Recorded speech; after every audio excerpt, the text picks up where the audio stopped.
buckle up. We got a full show for you. We're going to have Spencer Wirth, the meat dude, all those last-second questions about your turkey, about your prime rib, about smoked whatever it is you're offering. He's going to answer those for you. We'll check in with Devil's Lake as well. Johnny Candle filling in. We told Tanner, take some time, enjoy the free time today, and get ready for Thanksgiving. Also, we've got Audibles. That's brought to you by Don's Car Wash. We've got Downtown Fargo Check-In. That's with the group over at Fargo Underground. So, in other words, I've got a gift card for you for Don's Car Wash. I've got $25 in a gift card for the Boiler Room for Downtown Fargo's Check-In. Oh, and because there is a couple of hockey games on Friday and Saturday, I got a pair of tickets to UND taking on the Gophers. Friday night tickets. I got a pair of those. I will tell you how you can win those a little bit later on. You can join the conversation all day today at 237-5948. Text me at 35270. Coming back to you right after this KFGO News.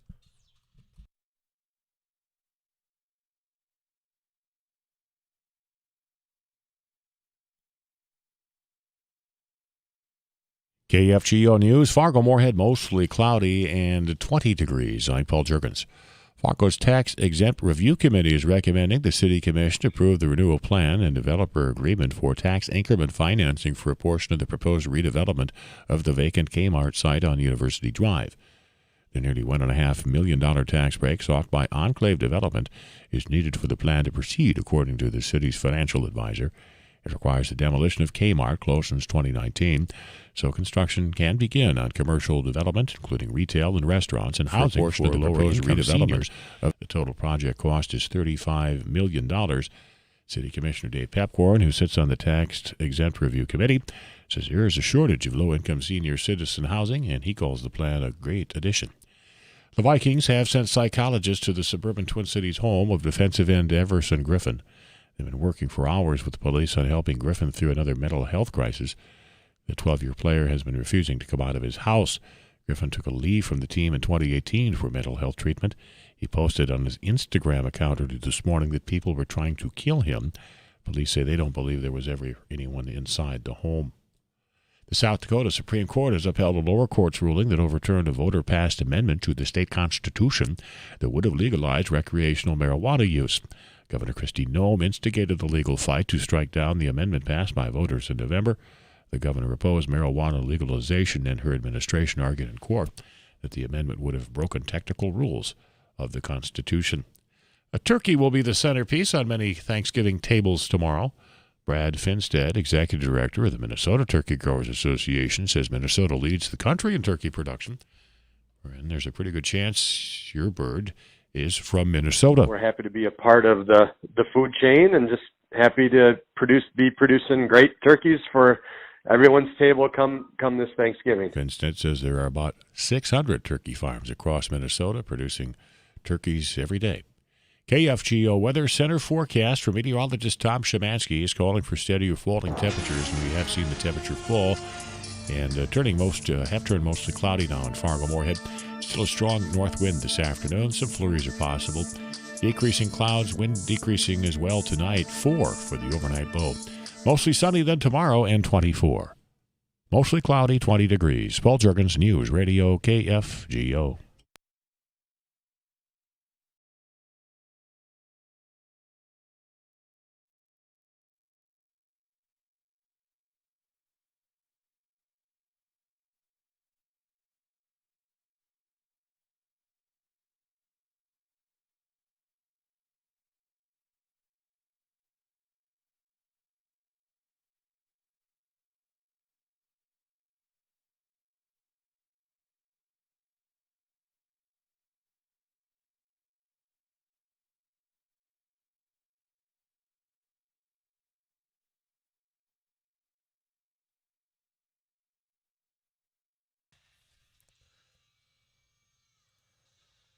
It is fast approaching 2:10 on the Wednesday that feels very much like a Friday. Thanks for keeping it locked into KFGO.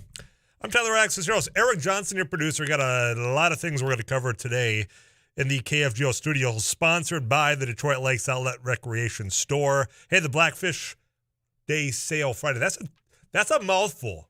You're going to want to get out there to the Detroit Lakes Outlet Recreation Store. In fact, you can go look at some of the merchandise right now if you go to the Detroit Lakes Outlet Recreation.com.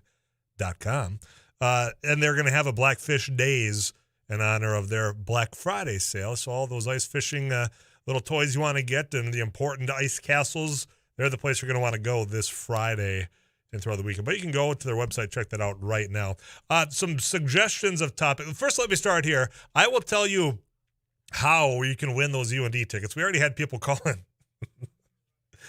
early during the KFGO news update about how they can get their hands on those. We'll tell you if you just got to keep listening right here. We've got that. We've got a Don's Car Wash. I've got $25 a gift card into the boiler room. Lots of things. We're feeling festive today, getting ready for your Thanksgiving tomorrow. And then on Friday, special live edition of Afternoons Live, going to be over these same airwaves, and that's going to be brought to you by Woolworth Truck Center. We're breaking down UND. We're talking Gophers hockey as well. That big game coming out Friday, Saturday up in Grand Forks. I will get into the whole Chatfield player getting kicked out of the Barnesville game and now having his parents file a lawsuit, say that he can play this Friday. Yeah, I've got some thoughts on that. So we will get into that. Also, South of Dakota, the Supreme Court down there saying your vote on the whole marijuana, not good, and throwing it out. And got some thoughts on that as well. But right now, we just heard in the KFGO news update about Everson Griffin out in the Minnesota Vikings. And this situation started this morning. And if you have Instagram or any social media, you probably have already seen the video. Tough to watch. Certainly hoping the best for him and his family. But the fact that it's still not resolved yet, the team's involved. I think law enforcement's involved. Mental health professionals certainly need to be involved and are. But this is not good. I know some people are talking about what it means for the team, but certainly you got to be thinking about that family because this isn't the first instance in which you've had him have a moment in which certainly his mental health was a factor and some of the behavior, and you just hope for the best as that's still ongoing as far as we can tell out in the Twin Cities. So if anything changes there, we'll keep you updated on that. Hopefully that the peaceful resolution does happen relatively soon here. One other thing, because we had been talking about this as we've discussed whether it's the Kyle Rittenhouse trial, and the one that I told you I was paying more attention to because of the way of which this crime was committed. Now we can say it's a crime because all three defendants found guilty of murdering Ahmaud Arbery down in Georgia. You have all three. I mean, it wasn't across the board all guilty. The one individual that fatally shot Ahmed was guilty on all counts and all charges. The other two were guilty, I think, on most of them. All guilty of felony murder. So that one just came down a little bit earlier today. I think justice was served here. I mean, the thing that we need to have a discussion on at some point, I talked about the vigilantism and what's leading to that, but also the fact that had it not been for a video, again, this probably would not have come to court. It would not have come to this outcome. And the way of which video has now changed our justice system, whether it's while the crime's going on or certainly in the courtroom. Right now, we can all watch, which certainly we don't get as much detail as the jury does. But boy, watching these big trials, the eyes of the nation have been on Wisconsin, then now down in Georgia, and how it's just changed, I think, the way we've digested these proceedings. And I don't think that's necessarily a bad thing. I know people have debated whether or not cameras in a courtroom are a good thing or a bad thing. I'm starting to lean more to the, you know what, I think it is a good thing. Curious your thoughts. Let me know at 35270. You can also use that same text code for two other reasons right now. One is, let's treat it like a Friday a little bit because it feels like one rock request, whatever you want to hear. I'm sure many of you are traveling right now. If you can do so safely, text in what you want to hear. We'll get you there until 5 o'clock. Also, you have a question on anything meat related. Spencer Wirt, the meat dude, typically on Thursday, he's joining us today. Whether it's cuts, rubs, what you ask your butcher, what you do if you goof up the turkey tomorrow, what's a quick, easy fix for, say, an alternative? We'll ask him next. But he takes your questions first, so you send them in. And we'll ask him next. Spencer Wirt, the meat dude. Stick around. Afternoons Live, we're just getting started here on KFGO.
Many of us are adjusting our schedules because guess what? We're all grateful to have a day off tomorrow.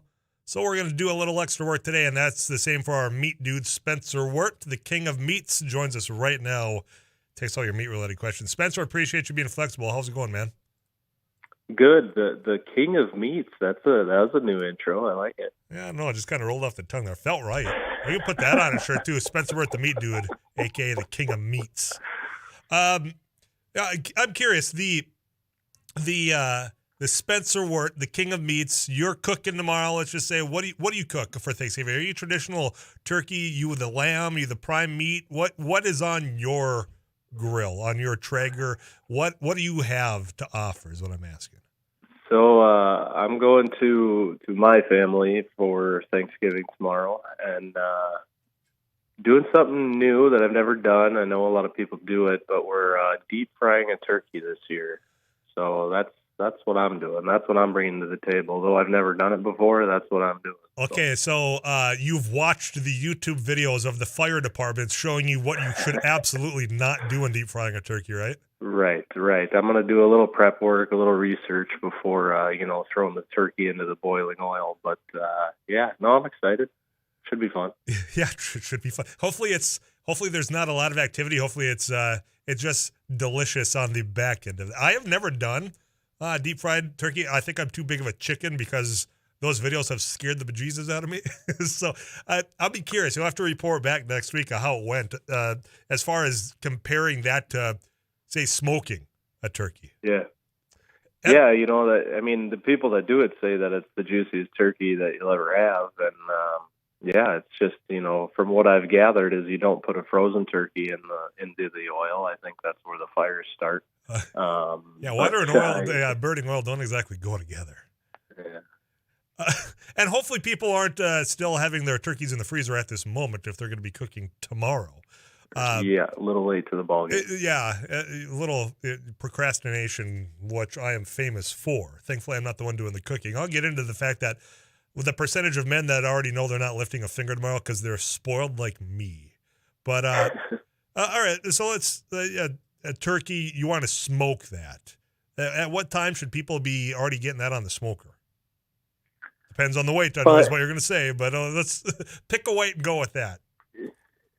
Yeah, well, I think whenever I'm barbecuing, whenever I'm smoking or cooking anything, I give myself way more time than is probably necessary. So if you're cooking a 15-pound bird or if you got a real big one, I mean, you're probably looking at like a 6-hour cook time is what I'd give myself.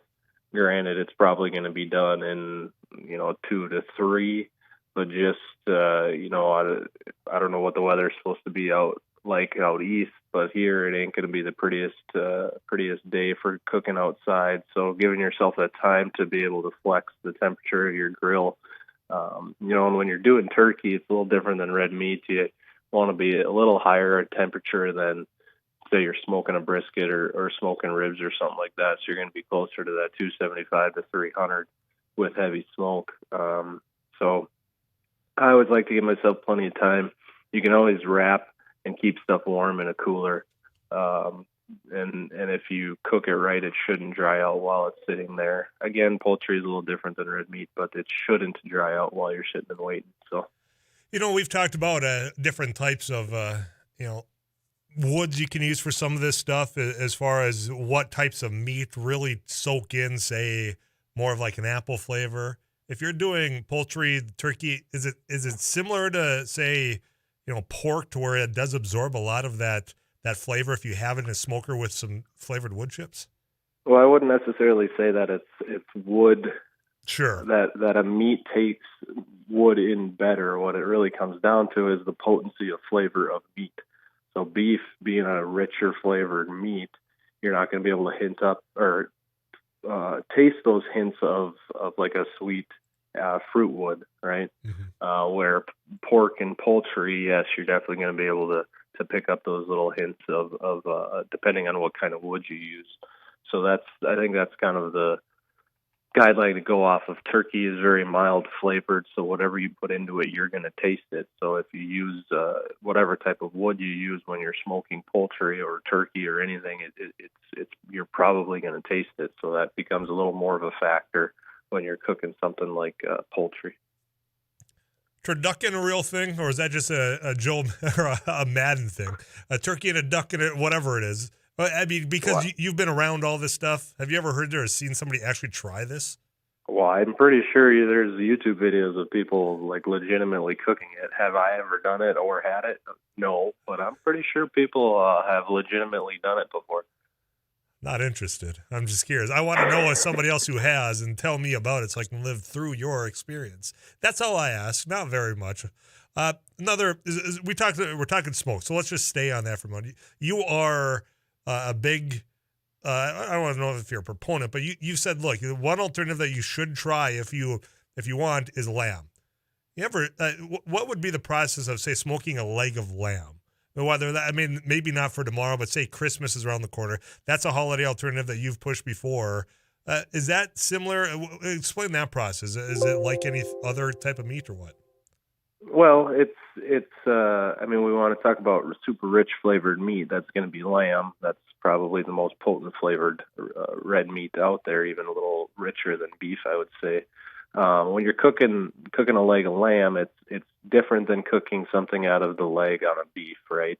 Mm-hmm. Because lamb, pretty much everything throughout the carcass is relatively tender. So even though you're cooking a muscle of locomotion, the leg of the lamb, you're cooking it at pretty high and dry temperatures and taking it to that internal medium to medium rare, of course, for me. But even on a leg, you can get away with doing that. So if you are smoking it, you're going to be at that 300 to 375 temperature range during the cook, hitting it with smoke right away before everything seizes up so the smoke can't penetrate anymore. And then it comes down to monitoring temperatures just like everything else. And with lamb, it's super, super important because if you overcook lamb, you're going to get off flavors. If you undercook lamb, you're going to get super off flavors as well. So there's that sweet spot, which is going to be right around that 145 to 150 finished internal temperature. And slice against the grain, it's not going to fall apart. It's not going to be pulled lamb. It's going to be a nice sliceable chunk of meat. And you will 90% of people will be impressed. Let's just put it that way. This sounds like something that you're going to want to try before you invite the family and friends over. Because you know what? You can't have it too hot. You can't have it too cold. It's got to be that just right. And the way the pressure is already on the holidays, boy, I would want to make sure I tried it first. I think half of it is if you tell people before they eat it that it's lamb, they already have that idea in their head that they don't like it. Where if you give it to them when they don't know it's lamb, they'll probably like it. It's kind of an interesting, there's so much that goes into the flavor of product and eating experience, and just a thought that you have can alter that, Oh yeah, I know. I'm working with a very picky eater right now across the room in the KFGO studio, which, oh, by the way, sponsored by Detroit Lakes Outlet Recreation. You notice how I jumped in there so he can come in and defend himself? Aaron Johnson, my producer. Question comes in. Well, there's a couple questions. 35270. Tyler asks the meat dude, the best brine for chicken.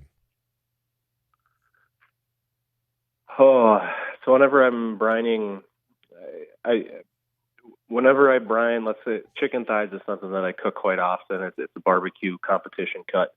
When I brine that, literally it's just water, salt, and sugar. That's it. Nothing fancy. I got weights and measurements, and it's all based on the poundage of meat compared to a percentage of salt and sugar and things like that. But at the end of the day, it don't take much. You're just trying to get a little bit of salt in there, a little bit of sugar to sweeten it up, add a little bit of flavor, and then hopefully get some more water retention during cooking so that chicken doesn't dry out so fast. Another one that I do believe comes in tongue-in-cheek, and I've only got a minute to get your reaction here. I think it's from one of our Norwegian friends that asks us about roll the pulsa. I'm getting that one down. I think that's how you say it. Tyler, does the meat king know if you could smoke lutefisk on a Traeger? Happy Turkey Day. Skål with some aquavit. Lutefisk. This is one of those things that you just mentioned. You know what? If people don't know that it's lamb, like, don't tell them because their mind's already made up. Lutefisk in the same category.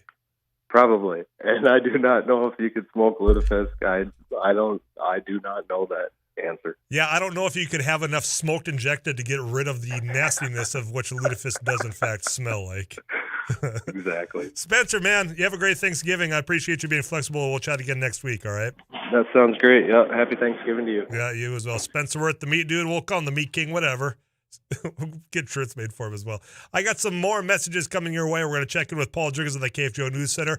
Rusty Halverson joins us in studio. That is next. Stay with us.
KFGO News, Fargo-Moorhead, mostly cloudy, now 19. I'm Paul Jurgens. The Fargo Tax Exempt Review Committee has recommended City Commissioners approve the renewal plan and developer agreement for tax increment financing for a portion of the proposed redevelopment of the vacant Kmart site on South University Drive. Austin Morris, the CEO of Enclave, the project developer, says the proposed project has been in the works for about 18 months. How do we provide opportunity for people from a retail perspective in an area that has significant retail demand? And also, how do we clean up the area and have it be sort of a robust example of what redevelopment should look like? The $1.45 million tax break sought by Enclave is needed for the plan to proceed, according to the city's financial advisor. It requires the demolition of Kmart, closed since 2019, before construction can begin on commercial development, including retail and restaurants on the eastern portion of the site. It also includes housing for lower-income seniors on the western side. Total cost of the redevelopment project is $35 million. City commissioners will take up the recommendation after Christmas. Mostly cloudy, 19. This is KFGO News.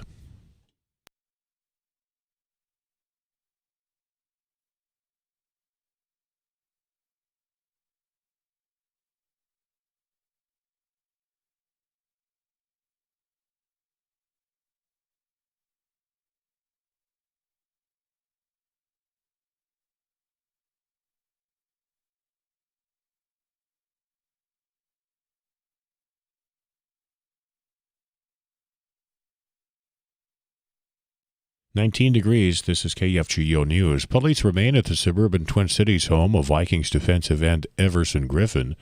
According to the Minnetrista Police Department, Griffin called 911 from his home around 3 this morning and said someone was inside. Police and team psychologists have been speaking with Griffin, who's refused to come out of the house. The team says in a statement that Vikings representatives and the team's mental health professionals have been at Griffin's home since early this morning and are cooperating with law enforcement. Charges against a Mankato, Minnesota man accused of killing his 2-month-old child have been uprated to murder and manslaughter. Christopher Henderson is accused of causing injuries to his daughter in September. The child died earlier this month.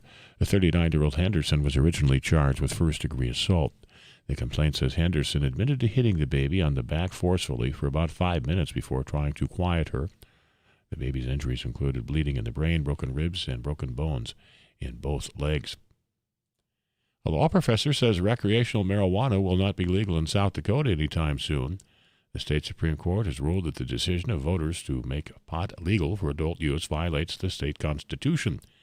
University of South Dakota law professor Neil Fulton says his decision could apply to other cases. It has huge implications because it sets now the standard in South Dakota to evaluate whether a constitutional amendment does embrace a single subject or not. So yeah, it's sweeping in the sense that says a lot about how the operation of citizen self-governance works in South Dakota. The Supreme Court ruled that the voter-approved amendment okayed last November would have broken technical rules of the Constitution. Governor Kristi Noem was against legalization.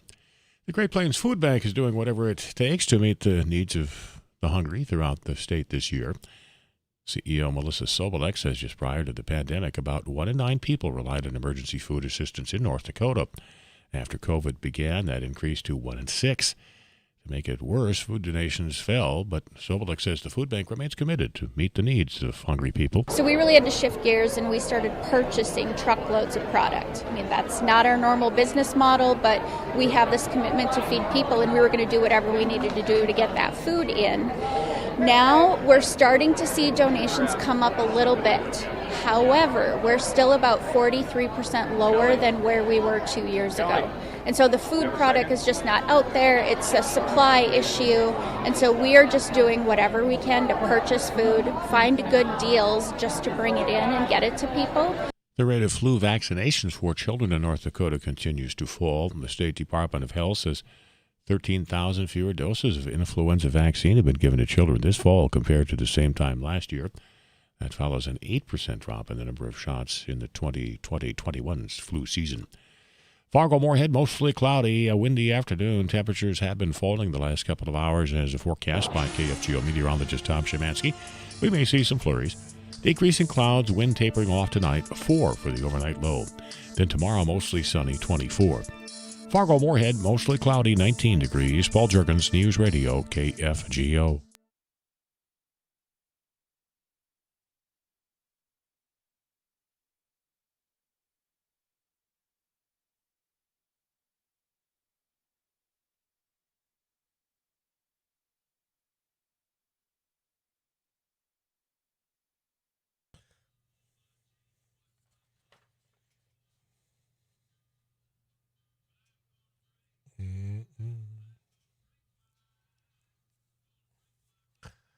Rusty Halverson in the KFGO studio, which is, again, sponsored by the Detroit Lakes Outlet Recreation.com store.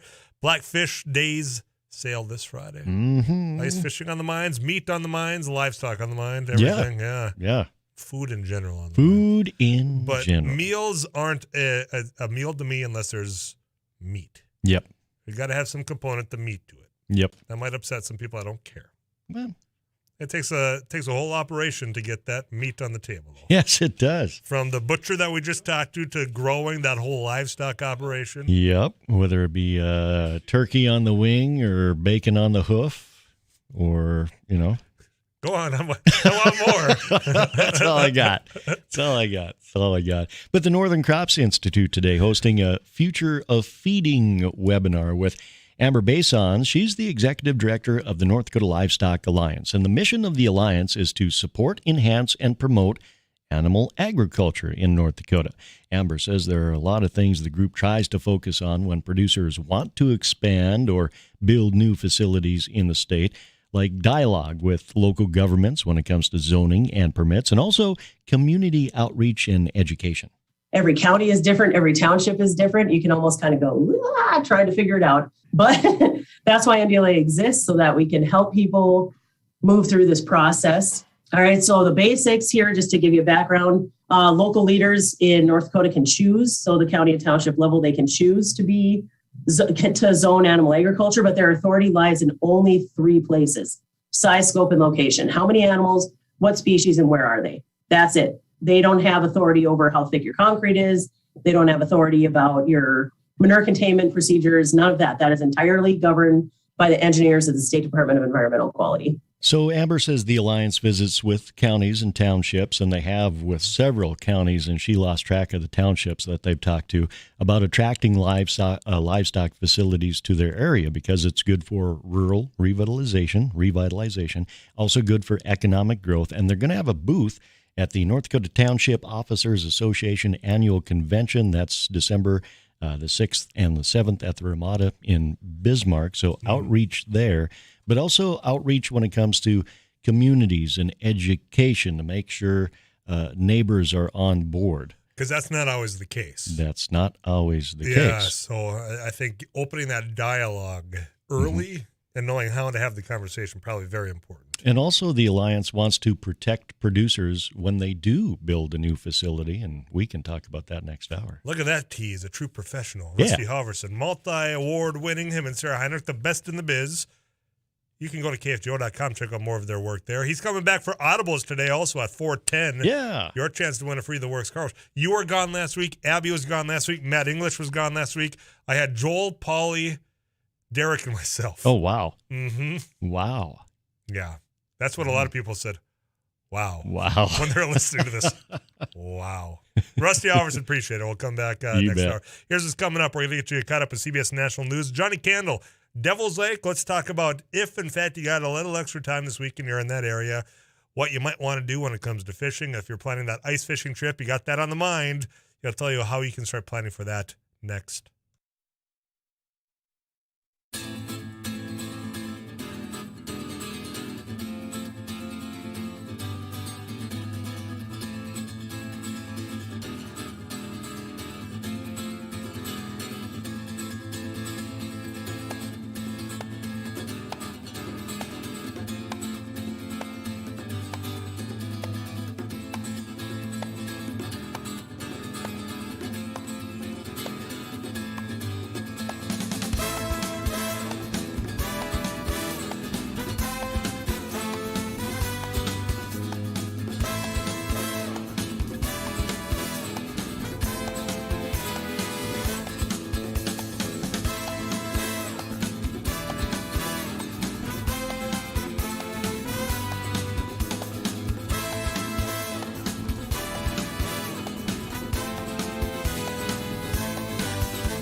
Heading up to part of our North Country, which is Devil's Lake, North Dakota. Tanner Cherney away today, was busy earlier when I was visiting with him. So Johnny Kendall, our go-to step-in, joins us right now. Johnny, how you been, man? Oh, I'm hanging in there. You know, you hate to see this time of year, the transition, right? Summertime fishing activities definitely over, but not quite winter enough to get the snowmobile out or the ice auger out. So kind of a little bit of limbo, but we're trudging our way through it and looking forward to the winter activities that aren't that far away. Yeah, I was going to say that limbo, because last week was the last weekend for deer hunting as far as deer gun season goes. Everything was kind of trickling down. So now we sit and wait. Thankfully, we got Thanksgiving. We've got football to watch, if that's your thing. I got to tell you, though, I mean, I'm looking at the calendar as far as ice fishing shows. I know I'm going to be at one in Fargo here down at Shields Arena. Ice fishing is on the mind for a lot of people already. Oh, it's that time. It's that time to get excited, and it's that time to hear the stories that none of us like to hear. Somebody's going to be the first, right. And they're going to go splash. And I think before we get into the excitement of ice fishing, we should probably tell people to cool their jets, pump the brakes, whatever you want to call it. It's not time yet, right? It really isn't. I know there's some ponds, some sloughs, some bays starting to ice over. Please, please, please, exercise extreme caution if you think you have to be out there, or you know what? Wait a week. It's not going to kill us to wait a week to get out there and be safe. But you're absolutely right. It is time to get excited. The ice shows are in full swing. The Fargo show coming up. We got the big show in St. Paul not far away. I think there was one in South Dakota this last weekend. I saw great crowds. People are excited. And what's not to be excited for? Here in Devil's Lake, we had one of the best summer seasons that we've ever seen for every species of fish, right? The walleye bite was incredible. White bass are all over the place. Northern pike are always fun in the winter with a tip up. And even a walleye guy like myself was cleaning 6 or 8 or 10 perch a day in October, just dragging crankbaits around trying to catch a walleye. So if that's any indication, the perch bite should be absolutely incredible this winter as well. So yeah, we're all jacked up here in the Devil's Lake region to get this lake frozen and get things moving that direction. Well, John, you're absolutely right. As far as the summer bite went, everybody that I knew, even if this was their first time getting out for a long time, was talking about how great of the success it has been up on Devil's Lake. And you're right. The whole, the excitement, yep, I understand it for what that ice fishing is going to be, that waiting the week. Because, I mean, you think about what it was yesterday when we're thinking at 50 degrees. And now I don't even know if where we're at today. Much cooler, and it's going to be that trend throughout the next few days. So it is coming. That ice will form. Be patient. I get it. But in the meantime, look at the calendar, find all those ice fishing shows to go out there. And you know what? Go to devilslakeindie.com. Johnny, I know that there's a lot of guided fishing up in that area. Do you want to explain to people, should they start looking now if they want to get up there and have some help? Like for me, a novice saying, all right, well, Johnny, help me out here. How do they do that? Yeah, now's the best time to do it, and our website that you just mentioned, devilslakeindie.com, is a great place to start. But you better not wait too much longer. The guide services up here, summer and winter, are booked up. We've got some pretty famous ones, right? The Perch Patrol, Brides Guide Service. We've got Jason Feldner over on the west end of the lake, and there's a bunch of others that I can't even attempt to rattle them all off. And every one of them is good in their own right. Ask a lot of questions. I think as a fishing guide myself in the summer, it's frustrating when people call and they don't even know what they're looking for. So it's hard for me to tell them which way to go. But, some people want a fully guided, full lodging, all meals included. Other people want a bare bones guide service, right? I've got all my own stuff. I just need someone to get me out there. So ask the right questions, and it'll help you find the right guide. Great advice, Johnny, to end today's conversation. You have a great Thanksgiving. I appreciate you stepping in for Tanner. We'll chat again soon, all right, man? Take care. Don't eat too much. All right, I can't guarantee that, but I'll try. You have a good Thanksgiving. Johnny Candle, again, Tanner Cherney, our usual Devil's Lake Tourism check-in. We'll chat out with him next Thursday, which is typically when we do our Devil's Lake check-in. I'm going to get you a weather update from Two Tall Tom Szymanski. The phone lines, I know what's going on. Every now and then someone will call in, but then they'll hang up because they're expecting the UND and the Minnesota Gophers tickets for Friday night. I got a pair of those. I'm going to tell you what you need to do to win those after this. But you can go ahead and call me at 237-5948. It's a simple question. That's all you got to answer. And if you get it right, you're going up to Friday's game. That's coming up next right here on KFGO.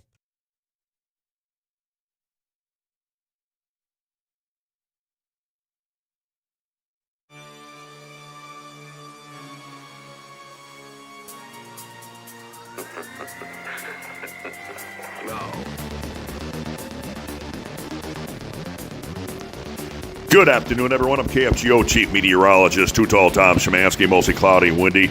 Maybe a few flurries here and there, but then again, maybe not. Temperatures holding fairly steady or slowly falling. North winds 16 to 36, perhaps gusting higher at times. Decreasing clouds and decreasing wind tonight, down to 4 above the donut. North to northwest wind decreasing to 5 to 16. Tomorrow, Thanksgiving Day, mostly sunny, 24. The wind will turn south at 6 to 16. How about Friday through Sunday? Well, I'll tell you all about that and more next hour. Currently 18 degrees at the KFGO studios. More afternoons live at Tyler Axness coming up right after this.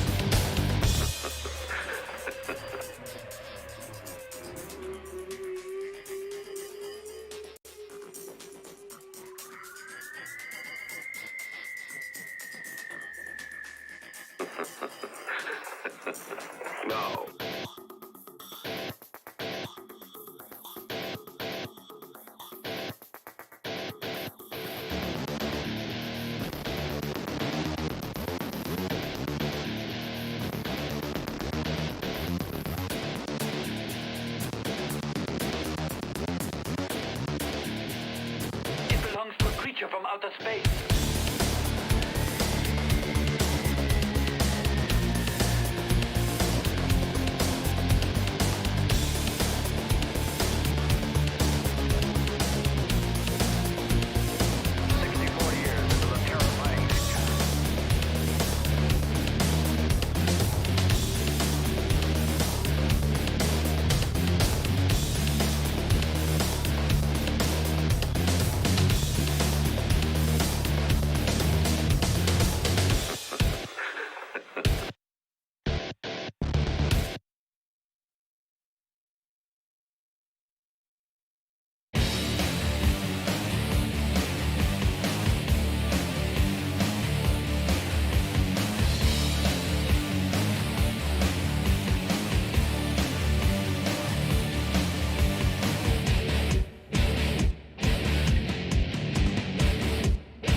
It's a Friday on a Wednesday. If you want to hear something, send it in to 35270 like this.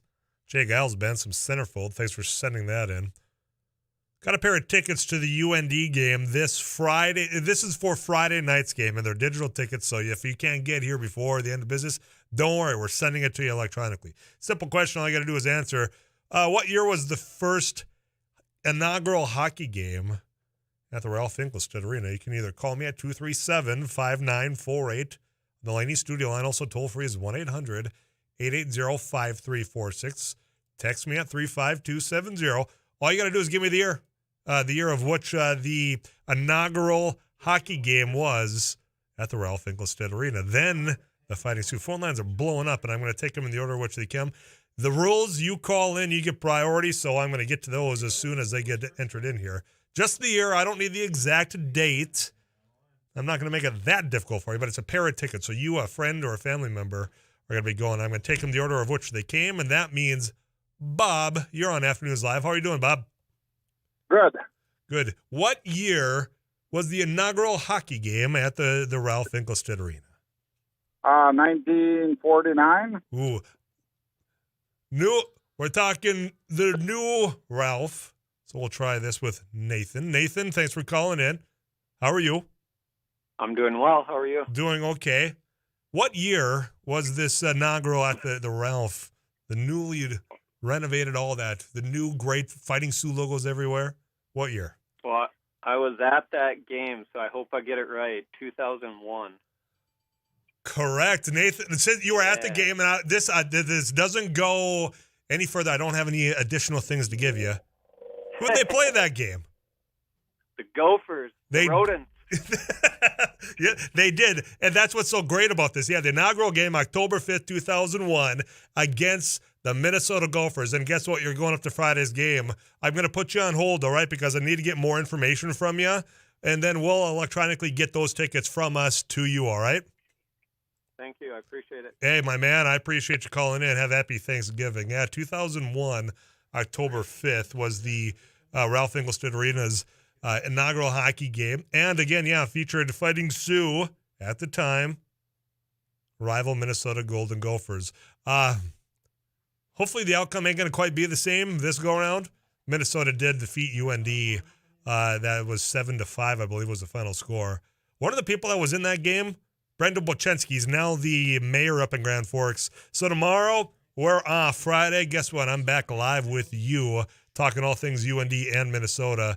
And that game, that rivalry, we're going to bring you the perspective of a Brendan Bochensky, that of a Derek LaPointe, who also played against the Minnesota Gophers. We're going to be having a conversation with Travis Dunn, the fan perspective as well. But I want to thank Wallwork Truck Centers for sponsoring Friday's live special edition of Afternoons Live. And the Wallwork Truck Centers are hiring service technicians for all locations with up to a $10,000 sign-on bonus.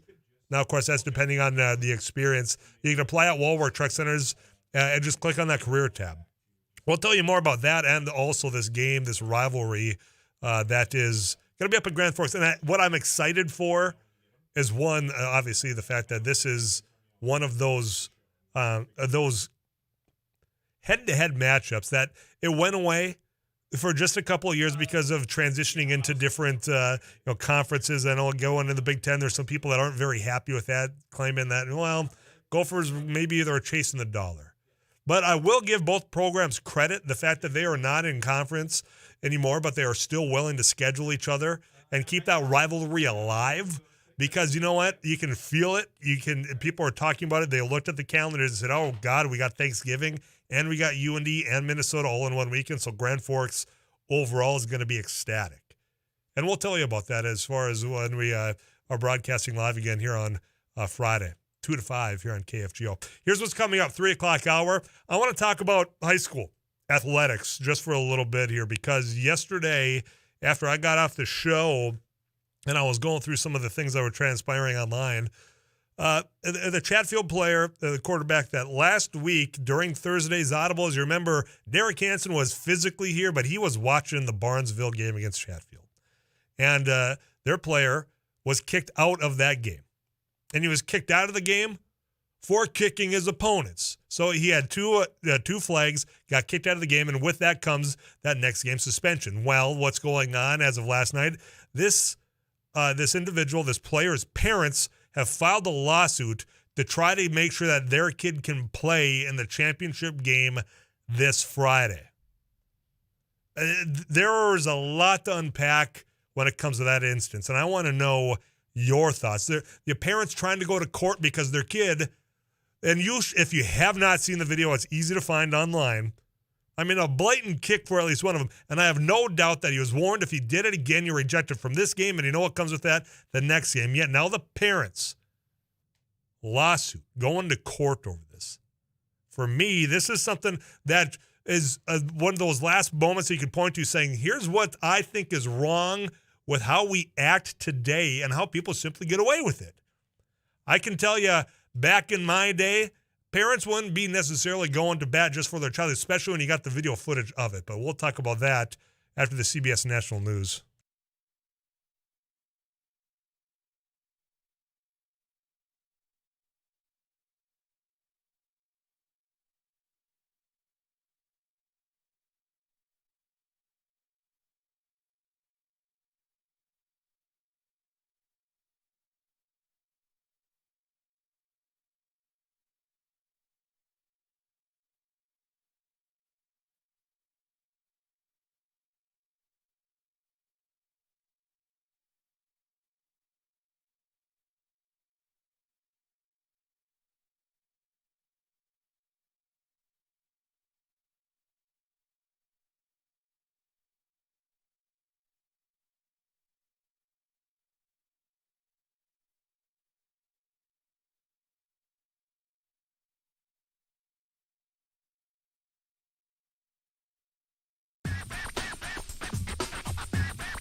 belongs to a creature from outer space.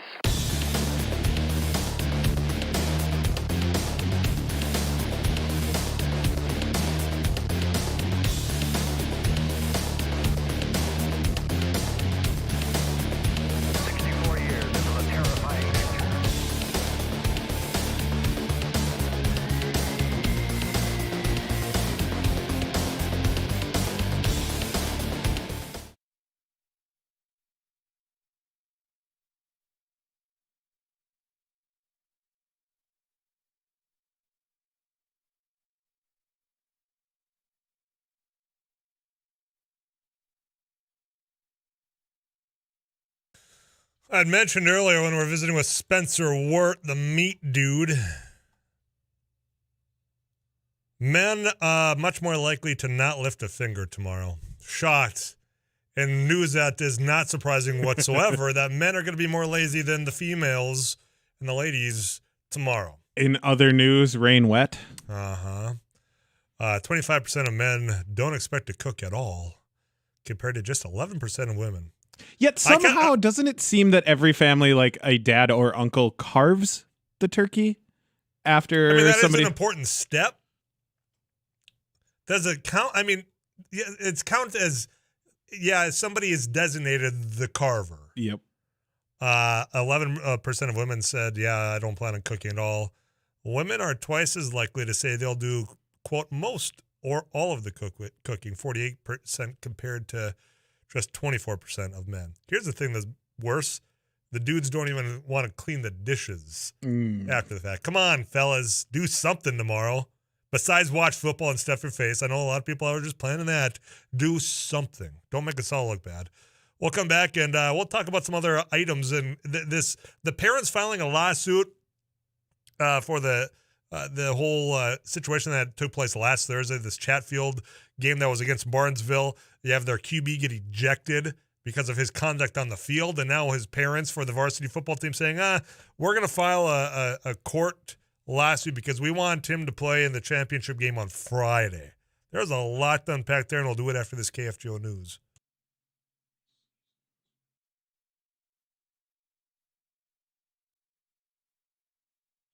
KFGO News, mostly cloudy. We have dropped now to 17 degrees. I'm Paul Juergens. The Fargo Tax Exempt Review Committee is now recommending that the City Commission approve the renewal plan and developer agreement for tax increment financing for a portion of the proposed redevelopment of the vacant Kmart site on South University Drive. The $1.45 million tax break sought by Enclave Development is needed for the plan to move ahead, according to the city's financial advisor. It requires the demolition of Kmart, closed since 2019, before construction can begin on commercial development, including retail and restaurants in the eastern portion of the site and housing for lower-income seniors in the west. Total cost of the redevelopment project is $35 million. Austin Morris is Enclave's CEO. Excited about this project. It's been about 18 months in the making. There's a lot of hair on this site, but it is ideal from being sort of an example of what TIF was originally designed for. We have a blighted property, challenged property with sort of some interesting activity in the evening hours. The City Commission and Cass County Commission already approved pilot tax breaks for the construction of the 92-unit senior apartments. That's a project of nonprofit Beyond Shelter Incorporated. City commissioners are expected to take up the TIF request at their meeting December 27th. Police and team representatives remained at the Twin Cities home of Vikings defensive end Everson Griffin. Screenshots of text conversations included the phrases, "I need help" and "people are trying to kill me," as well as a video depicting Griffin holding a gun were posted to his social media this morning. Statement from the team says Vikings representatives and the team's mental health professionals have been on site at Everson Griffin's home since early this morning and are cooperating with law enforcement. A former middle school principal serving a prison sentence was found dead in a Minnesota jail. Christopher Endicott had previously been sentenced for identity theft, stalking, and burglary. Crow Wing County Sheriff Scott Goddard says Endicott, a former principal in Lakeville, was found unresponsive at the jail in Brainerd.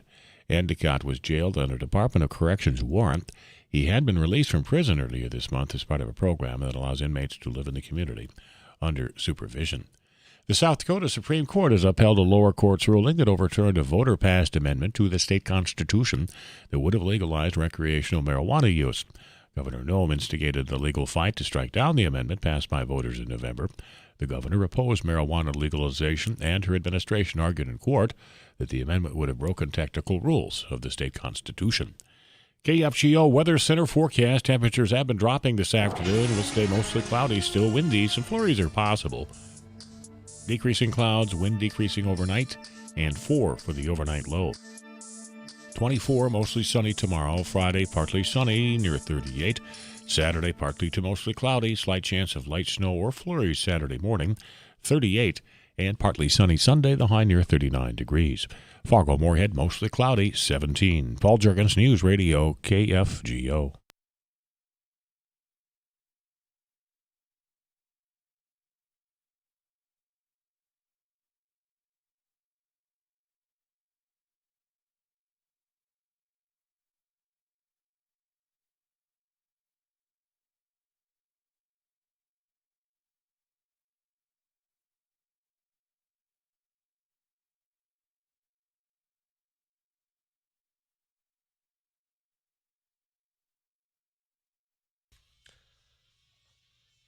More Offspring in the regular rotation, please. Like original Offspring, though. Their new album, I will say, is not too bad. It feels a little bit more like the original type of Offspring, because the album before this didn't really feel like that same. I don't know. Take a listen for yourself. I'm just saying. Yeah, I think I've heard some snippets of a couple of the songs on the newest album, but I've not dove into it deeply. Dived? Dove? Dived. Dove. Okay. I didn't. It's definitely one of the two. I didn't take the deep dive. Yeah. Yeah, that feels right. I didn't dove into that. That doesn't feel right. Dived into it. I've not taken the deep dive, is how I would say. Riveting radio. Grammar radio. Yeah. Here on Afternoons Live. What is the correct way of saying that, ladies and gentlemen? You're much smarter than Eric Johnson and myself. I included myself that time, okay? I appreciate that. I was going to scoff at it, but you threw us both under the bus. That's fair. Sometimes I take ownership of my own shortcomings as well. Grammar, sometimes I think I've got a tenuous grasp on the English language. Sometimes. I mean, you do dabble in professional writing, so I would hope that you have better than average grammar. But I can, writing and speaking, they ain't the same. Okay, I'm going to get back to work here. Is it dived or dove? Oh, somebody, probably an English teacher, calling to chew us out at 237-5948. That's the lady studio line. You call, you get through, regardless of topic. We'll chat about anything. I do want to talk about. It does sound like we got the correct way of which. Oh, and they want to come on air and let us both have it. That's it. Let's get to Ben. Ben, thanks for calling. How are you? I don't need to be on the air. Well, you're on air now. I was going to say divin, but that's not right. It's dove. It is dove. Ben, you sound right. You sound intelligent. I'm going to go with dove. I'll take your word. All right. Ben, you have a good Thanksgiving. All right. Thanks for calling. And you too. Bye. All right. Thanks. No, he just wanted to tell you that you were right. Well, you know. He did say dove. Sometimes, even a broken clock's right twice a day, right? Somebody says dived. I didn't dived into that. No, that definitely sounds wrong. Yeah. I'm going to side with Eric on that one. That is wrong. Okay. Now that we've got that settled, dust is down behind us. We're moving on. We're moving on to this, for me, is the latest example of what's wrong with the way we're growing up now, because this was not how it was back in my day, back in your day. I don't care how many millennials are listening to me right now, your day included. That this just wasn't how it had been for a very long time, in which if you did something wrong in the classroom, on the court, on the field, wherever, in that school setting, there used to be a time where, you know what? If you did something and your parents got notified, boy, you didn't really want to go home. Because you know what? You weren't going to get that, well, you know what? Maybe you're in the right. So, well, why did you do it? Why am I getting a call from the principal? Why am I getting a call from your teacher, your coach? The list can go on. There wasn't that, well, my child is absolutely innocent all the time. Sometimes mistakes are happening. And those are learning experiences. I know anytime that I found myself in that situation, I learn, yeah, I was kind of dumb. You're right. You know what? I'll take the punishment and we'll move on. Learning experience. Now, last week when you were listening to this very program, and in fact, it was Thursday when we had the Audibles. Sorry, I was just getting a little news, and I'll get that to you. In fact, I'll just do that right now that I'm able to glance at this. Paul Jurgens from our KFGO News Center just handed me that police say the situation at the suburban Twin Cities home of Minnesota Vikings defensive end Everson Griffin has been resolved peacefully. And that's how we started the show, was asking for that to be resolved shortly, because it had been a whole day occurrence here, whole day situation in which Everson Griffin was, I mean, the video on Instagram, you know, the way in which he was describing the video that you could watch in real time, tough to watch, of saying that there was perhaps an intruder, there was a firearm involved. And, you know, this was a situation that took a lot longer than I think a lot of people expected. But seeing that it was resolved peacefully, boy, that's a relief for him and that family. And I do hope that whatever help is needed in this situation, that Everson Griffin is able to attain that. So thanks for that news update, Jergy. But I want to switch gears back to the situation that happened last Thursday, in which you have Chatfield playing our very own Barnesville. And by the time we had our weekly game here, the starting quarterback for Chatfield had already been ejected. And he was ejected in the third quarter of the Class AA football state semifinal game against Barnesville for accumulating 2 unsportsmanlike penalties in that game. He was kicked out. And he was kicked out because he was kicking his opponents. And if you saw the video, it wasn't just a little tap, tap, taparoo. It was an aggressive kick. Cleats out, at least in one of them that I saw, against the thigh of somebody who tackled him. And I have no doubt in those situations that the official said, look, after the first one, you do that again, you're out. And you know what comes with that? That is not just for the rest of this game. It's for the next game. That's because of policies through high schools associations, all of that. So he gets ejected. They come back and beat Barnesville. And I will say, unfortunately, Barnesville in our neck of the woods, we're rooting for you right here on KFGO. But they come back and win. So now they're on to Friday's championship game. And his parents file a lawsuit that states, their starting quarterback, there wasn't due process. That it's not fair, in essence, that he's not going to be able to play in the game on Friday.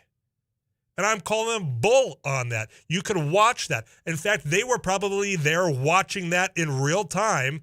And this, ladies and gentlemen, is what is wrong when there's no accountability. There's no teaching moment that we used to have. I don't care how young you were.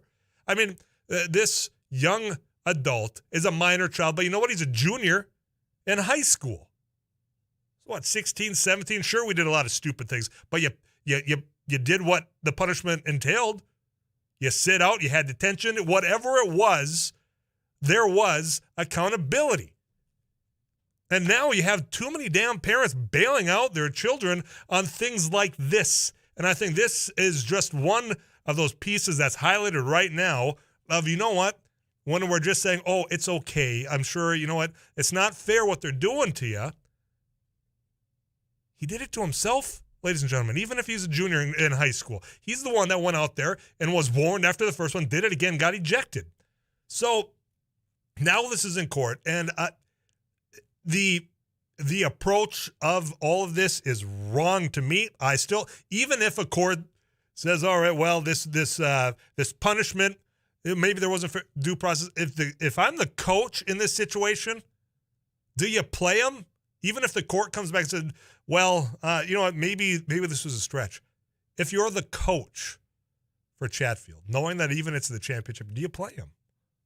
If you're the parent, do you take this to court? And if in fact this a junior, you might have that other year.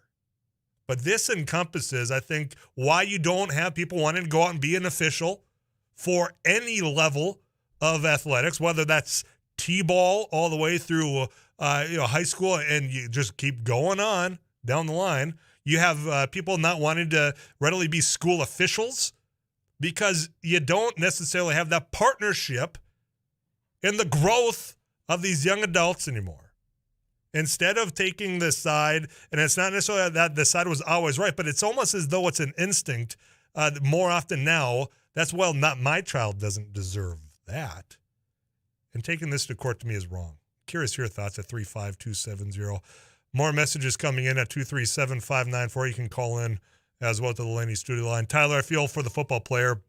His parents are going to cause him to be picked on the rest of his life. It's counseling time.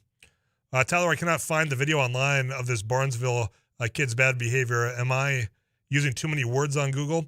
It's not a Barnesville kid. It's not. It is the individual is from Chatfield, and that's over, I think, southwest of Rochester, Minnesota.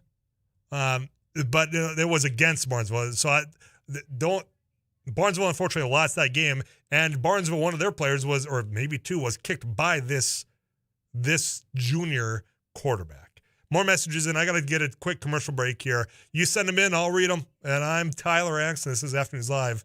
Got locked into KFGO Fargo.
Since we're playing by Friday's rules, turn up a little bit.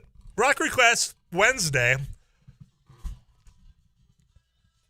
Some REO Speedwagon for you. Perm Days.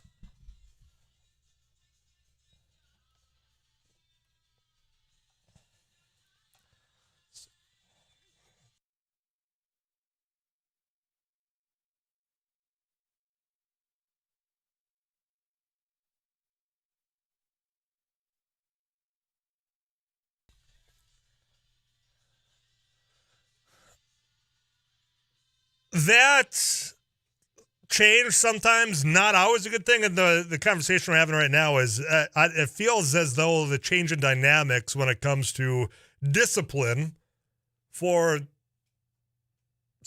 people under 18. Do you call them kids? Do you call them children? Do you call them young adults, adolescents, wherever? That the disconnect in that what felt like a partnership back in the day, it sounds so cliche, of at least wanting to understand why a disciplinary action was taken in a school on the field. All right, well, a kid didn't show up or did something bad during practice, so guess what? You're going to be benched for maybe the first half. That's not even accepted at times now.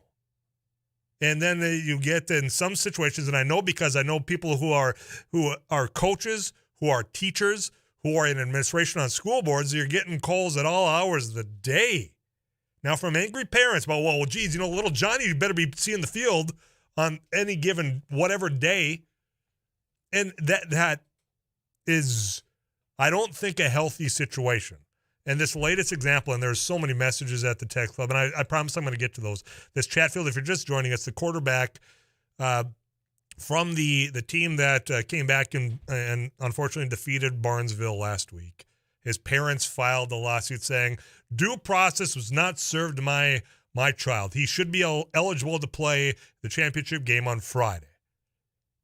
And I think there's so much that is wrong with that you're going to court in this. So, and the message I'm trying to find here, Tyler, the argument is BS anyway. There was no due process. It's not the law of the land in this situation. It's the high school league. They write their own policy. Bingo. This wasn't a county coming down and changing some ordinance. This wasn't a city ordinance. This wasn't the state of Minnesota as far as the legislature getting together and yet another special session coming. I mean, this is an association. It's not unknown, and I have no doubt the process played out like this. The first instance, he got flagged. He got warned. If you do this again, here's what's going to happen. Here's the consequences. That's the process that plays out in athletics. You can say whether that was due or not is why you're trying to get your child to be able to be eligible in a championship game. I'm not buying it. And I think that approach to try to bail out his bad behavior on the field is a bad situation that continues to keep arising more and more the further along we get into the 2020s and beyond. We'll continue the conversation. You, me, this microphone, and your cell phone for the next 30 minutes. I'm Tyler Axness. This is KFGO News. Right along the way here, we'll come back with Rusty Halverson as well. Stay with us.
KFGO News, mostly cloudy, Fargo-Moorhead 17. I'm Paul Jurgens. Reporter Laura Oakes says the situation at the Western Twin Cities home of Vikings defensive end Emerson Griffin has been resolved peacefully. That is according to police in the suburb of Minnetrista. This all follows a disturbing Instagram post that Griffin made overnight, filming himself with a gun and making statements about people being after him. Police say Griffin called 911 to report an intruder in his home and that he had fired a shot. Police say they could not locate anyone. Griffin had a series of mental health incidents in 2018 that resulted in his hospitalization. Fargo's tax-exempt review committee is recommending the city commission approve the renewal plan and development agreement for tax increment financing for a portion of the proposed redevelopment of the vacant Kmart site on South University Drive. The nearly $1.5 million tax break sought by Enclave Development is needed for the plan to proceed. That's according to the city's financial advisor. It requires the demolition of Kmart, closed since 2019, so construction can begin on commercial development, including retail and restaurants and housing for low-income seniors. The total project cost is $35 million. 17. This is KFGO News.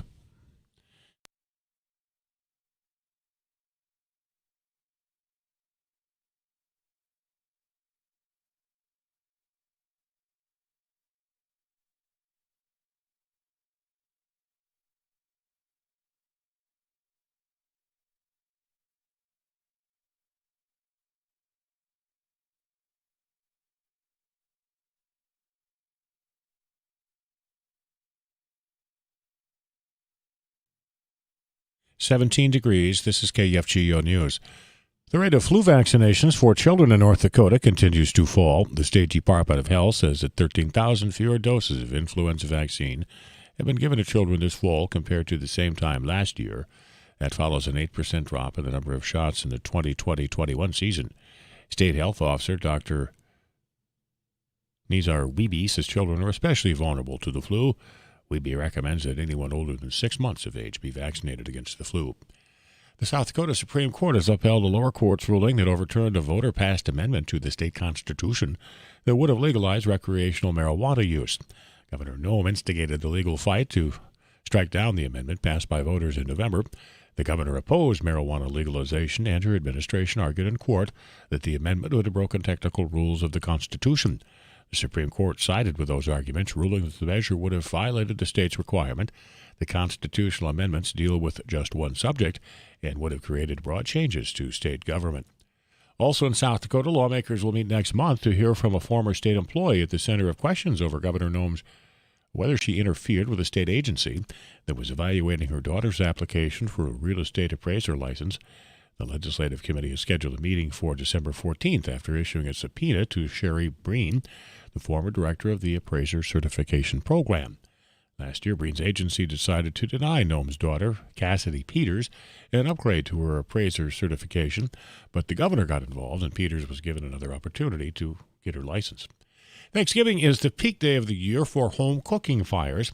Minnesota Chief Deputy State Fire Marshal Amanda Swenson says you should know how to use a fire extinguisher before you need it. That's a scary situation. It's not the time to learn how to use an extinguisher, so be familiar with how to pull out the pin, how to unhook a nozzle if there is a hose with the nozzle attached. KFGO Weather Center forecast temperature has been falling this afternoon, and we expect a decrease in clouds, wind tapering off tonight, and an eventual overnight low of about 4 degrees. 24 tomorrow, mostly sunny, partly sunny Friday, 38 the afternoon high, 38 again for Saturday, partly to mostly cloudy, slight chance of light snow or flurries Saturday morning, and near 39, partly sunny Sunday. 17, Paul Jurgens, News Radio, KFGO.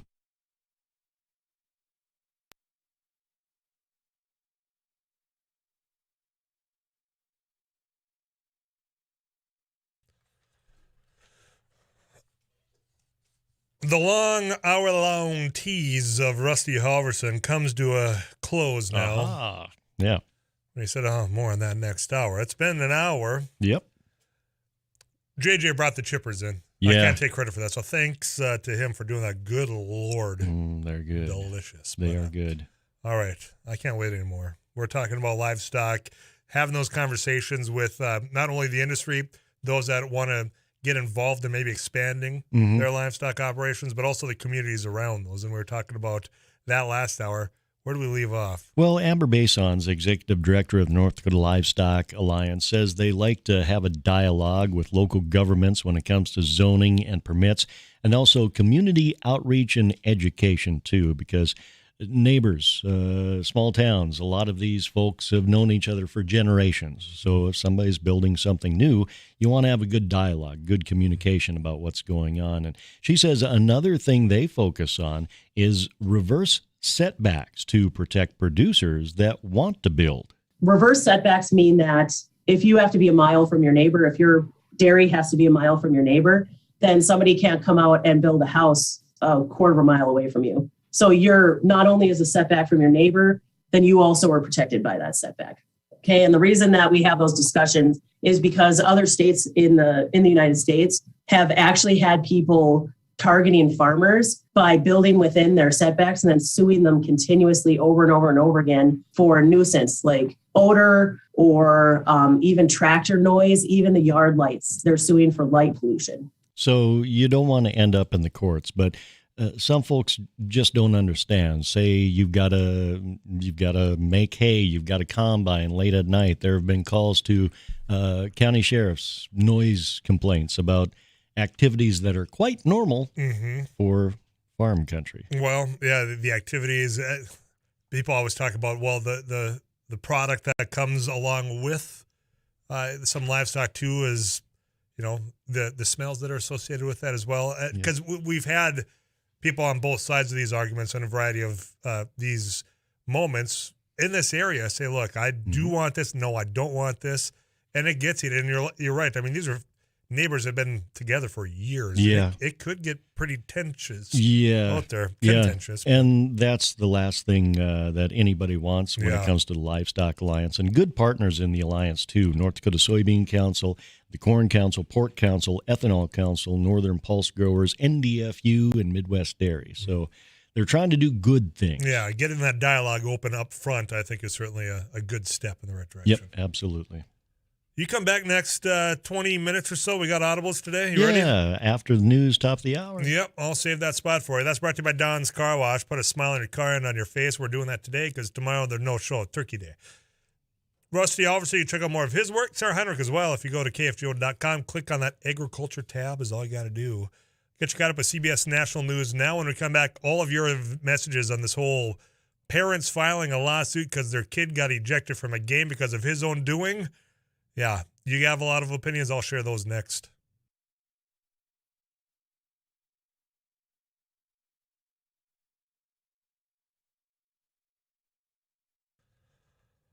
You've got Thanksgiving tomorrow. There's a lot of shopping that takes place Friday and then throughout the holiday season. There is one item you need to add to the list, and that's Dakota Attitude.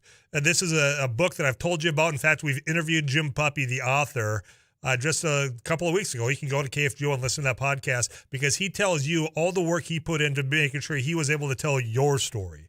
Every single town in North Dakota, all captured in one book, Dakota Attitude. You can find that at a variety of places. The Mendak Market and the mall, the J.C. Penney is one of them. You can go to DakotaAttitude.com, and it's a book that you can purchase. You're going to want to buy more than one because you're probably going to not want to give one away. You're going to want to keep it because you can't put it down. All these short stories, all in this one book, 617 stories.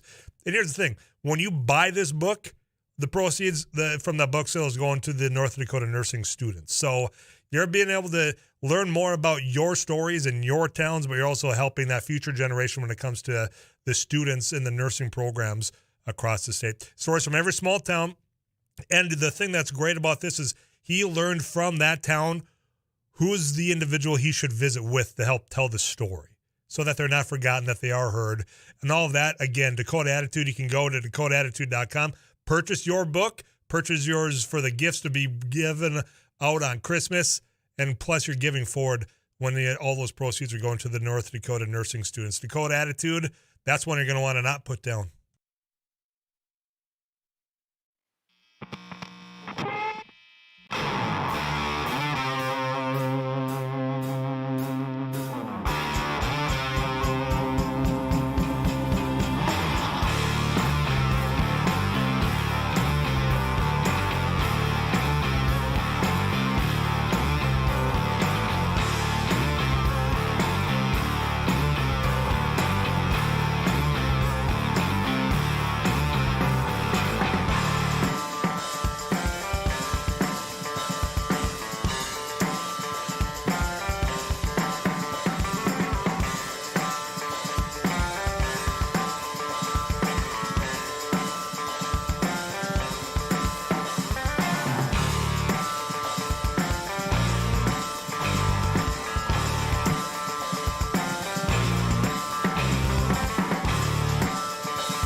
Welcome back to Afternoons Live, and we are broadcasting live. Our KFGO studio is sponsored this week by the Detroit Lakes Outlet Recreation. Again, Blackfish Days sale going on this Friday. You can go to outletrecreation.com and check out their inventory, but you're going to really want to go there Friday. Check out their deals on all accessories for ice fishing and so much more. To the text club I go, if you're just joining us, we're chatting about this Chatfield parents that filed lawsuit because their child, minor, junior in high school, a quarterback that was starting last week, got kicked out of a game because of his behavior. Too unsportsmanlike, and now somebody's saying, look, I watched that game, and I'll get to that one when I can find it, because a lot of your thoughts come in. Tyler, what that player did is completely wrong. He needs to be held accountable. His parents should be ashamed of his behavior, of their child, and of themselves for filing a lawsuit. This one I didn't finish right all the way, and I apologize because it gets jumbled in this message system we have, so I'm going to double dip with you on this one. Tyler, the argument is BS anyway. There was no due process. It's not the law of the land. It's the high school league. They write their own policy and procedure. They make the call. They have an appeals process that protects sports from being clouded by litigation in situations like this. They're barking up dead goats. You know what? He's done. Another one. Tyler, where's the coach? Remember the coach from Porky's? Nobody who plays like that plays for me. Yeah, Porky's. That's. Let's just say hypothetically that the court tonight. Yeah, this was filed yesterday, and it had to be done by his parents because he's a minor. And I think the parents should have said, no, we saw what happened. And that's not the type of behavior that we condone. I mean, there was a time where, like, God, you're giving the family a bad name when you do stuff like that. But not this one. Now they're injecting more in the legal process here. But let's say, hypothetically, a judge comes back and said, all right, we're going to put a hold on what the High School Activity Association did, and sure, he can play. If you're the coach, do you let him? I do not, even though it's the championship, because some things are bigger than winning trophies. Learning how to appropriately behave within that time frame and even into adulthood, I think, is more valuable for him and for, quite frankly, the team. Football is very much a team sport. So you can't just turn a blind eye on this, even if his parents are trying to take you to court. Tyler, I don't think the judge would rule in his favor. If he does, the coach shouldn't play him. Parents need to be flagged for stupidity. This is one I want to get to here. Tyler, I watched that game. The first unsportsmanlike was a cheap shot. The second was a kick, and then he proceeded off the field and shoved a teammate. The Chatfield AD is for the suspension. So thank you for that. Tyler, I agree with you. I think the parents of today's teenagers need to grow up and teach their kids accountability. Wrong is wrong. Yeah, I mean, this is a moment to where it certainly appears that the parents are trying to bail out their child for bad behavior. And how is he ever going to learn there? And that's what people are saying. It sounds like the parents are probably part of the problem here. Tyler, my dad was a coach. My brother is a coach. They had and have a lot of patience to deal with parents. I have no doubt. And I was saying earlier, I know people who have been coaches, who are teachers, who are on school boards, who are in that whole makeup of the education process. They're tired, I'm sure. Exhausted. I know of a moment, and it's not very far from where I'm sitting, and I'm not going to use names here, but a coach, you know what? A child wasn't getting enough playtime according to the parents. You know, he's got to be a starter at least, and sometimes, ladies and gentlemen, that's just not the case. Sure, and there are times of which, sure, you find a way to get playtime, but to get into a situation which maybe you had a few too many, at least in this case that I'm alluding to here, and then make a phone call after midnight to berate the coach, that's the type of behavior that is growing. That's why you see at Little League signs across the country now of having to be reminded that they're children playing in Little League and T-ball, that, you know what, they're just trying their best. The coaches are doing the same to remind the audience, to remind the parents, the families of this, that. And if that's the situation, boy, are we lost. I tell her my classmate's dad forced a teacher to grade on a curve so he'd get an A. There were at least two of three of us already at an A. they end up being the valedictorian comes in. I mean, I'm not a parent. I don't have a child. But certainly when somebody's saying, you know, you got to learn what's wrong is wrong, this seems like a no-brainer to me.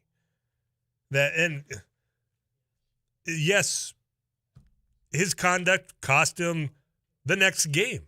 It didn't cost him last week's game, but it cost him his participation and his ability to participate in a championship game. That is on him.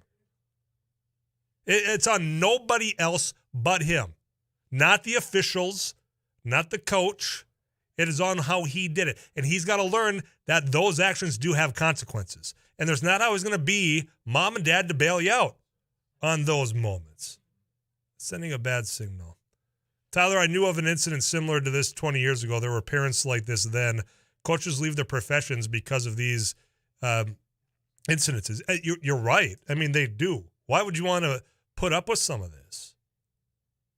I mean, there are life lessons in sports, as I think we're trying to get to here, if you're just joining. You know, it's not just about the wins and losses. Certainly you learn something from that. I mean, you learn how to be a good sportsman on both ends. Unfortunately, it doesn't seem as though this athlete learned that, and it doesn't seem like his parents are doing him any favors by trying to take out any of the disciplinary actions that I think are rightly justified. It's not as though they singled out this one athlete, said, all right, it's him. He's the one we're going to lay the law down on. It was on him. It was what he did. And if he's going to get bailed up by his parents, he's not going to learn that lesson. Then what? Where does he learn it? 237-594, it's Lenny's studio line. You continue to send in those thoughts at 35270. You can start texting in who you think is going to win Audibles as well. That's going to be at 410 today. That's brought to you by Don's Car Wash. Regular contestants back in studio. Abby Miller, News and Views producer. We got Rusty Halverson, that farm and ranch reporter, award-winning. Matt English, our sports guy over at 740 The Fan. Derek Hansen, host of Couch Potato Radio. Myself, I'm Tyler Axness. It is Wednesday. KFGO time is 3:50. Let's get you that weather update from Too Tall Tom. We'll wrap up the second hour of Afternoons Live next.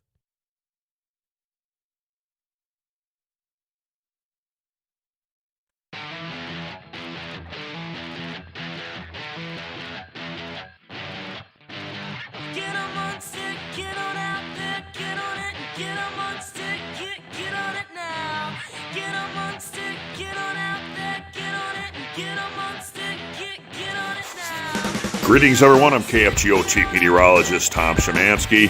Clouds will break up. The wind will settle down tonight out of the north-northwest, dying down to about 5 to 16. We'll drop down to about 4 above the donut.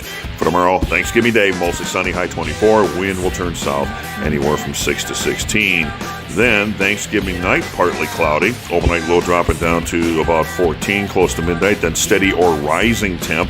And Friday, partly sunny and breezy, high near 38. Friday night into Saturday morning, there's a slight chance for light snow or flurries, but that means there's a big chance it won't happen. Otherwise, partly to mostly cloudy and becoming breezy on Saturday. Low 28 with a high near 38. And Sunday, partly sunny. Look for a high near 39.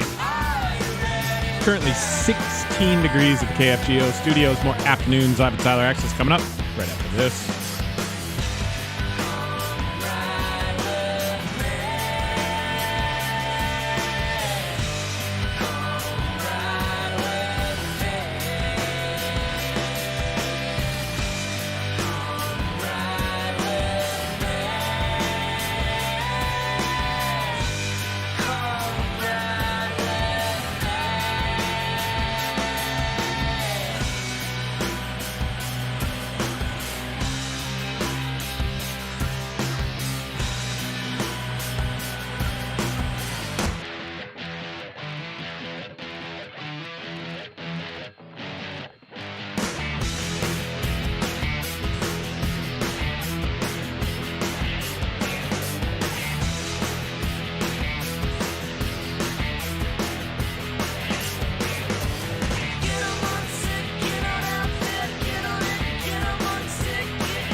Usually helps if I push the on button over here before I start talking into this microphone. We got 5 minutes till the top of the hour. Audibles, after we check in with CBS National News. Paul Juergens as well will get you the latest updates. You can start texting in, as many of you had, who you think's going to win at 35270.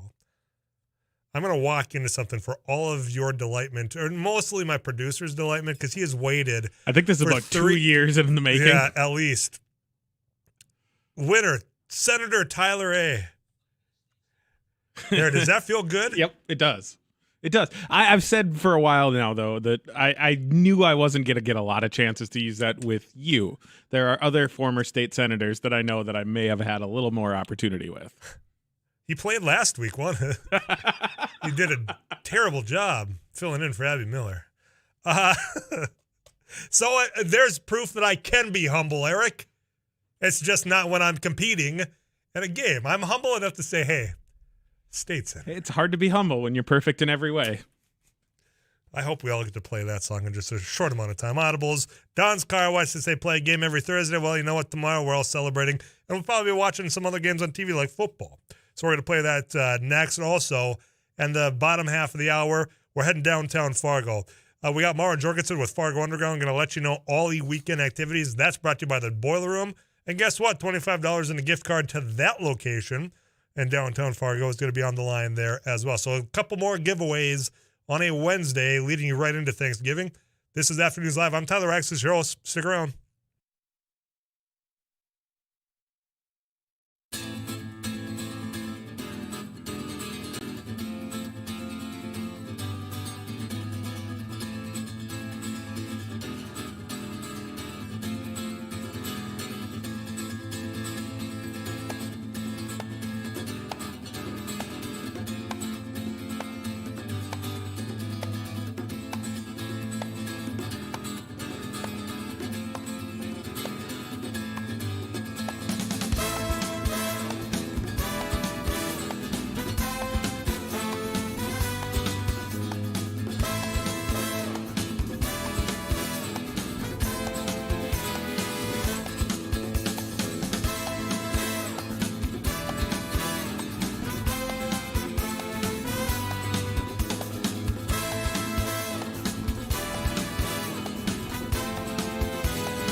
We're headed for our weekly showdown of Audibles. That's brought to you by Don's Car Wash. Put a smile on your car and on your face. Your chance to win all depends on who you select at 35270.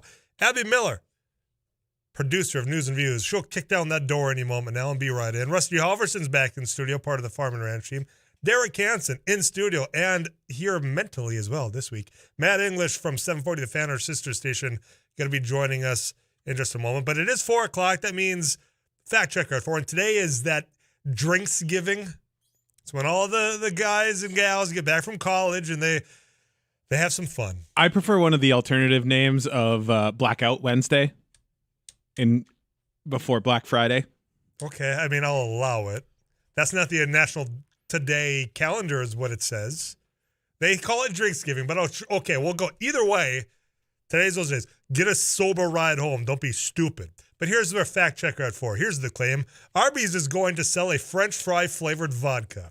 Well, I've seen pictures of it. I don't know if they were altered pictures, but I'm going to say they are going to sell that vodka. That's right. Yes, Arby's.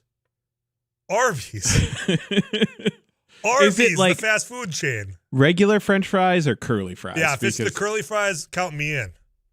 Because curly fries are okay. Yes. Remember, yesterday I rated potatoes. I said twice bakes at the top.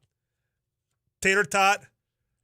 Seasoned curly fries is a top notch. Yeah. That's going to be way up there. That's a top 5. That's contending for a podium. Okay. You can send it who you think's going to win and listen to Paul Driggins of the KFGO News Center now.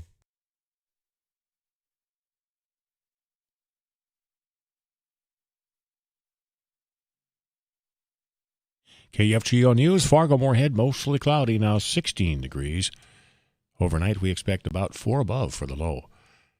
The situation at the Western Twin Cities home of Vikings defensive end Emerson Griffin has been resolved peacefully. That's from reporter Laura Oakes in a statement from the police department in the suburb of Minnetrista. This all follows a disturbing Instagram post that Griffin made overnight, filming himself with a gun and making statements about people being after him.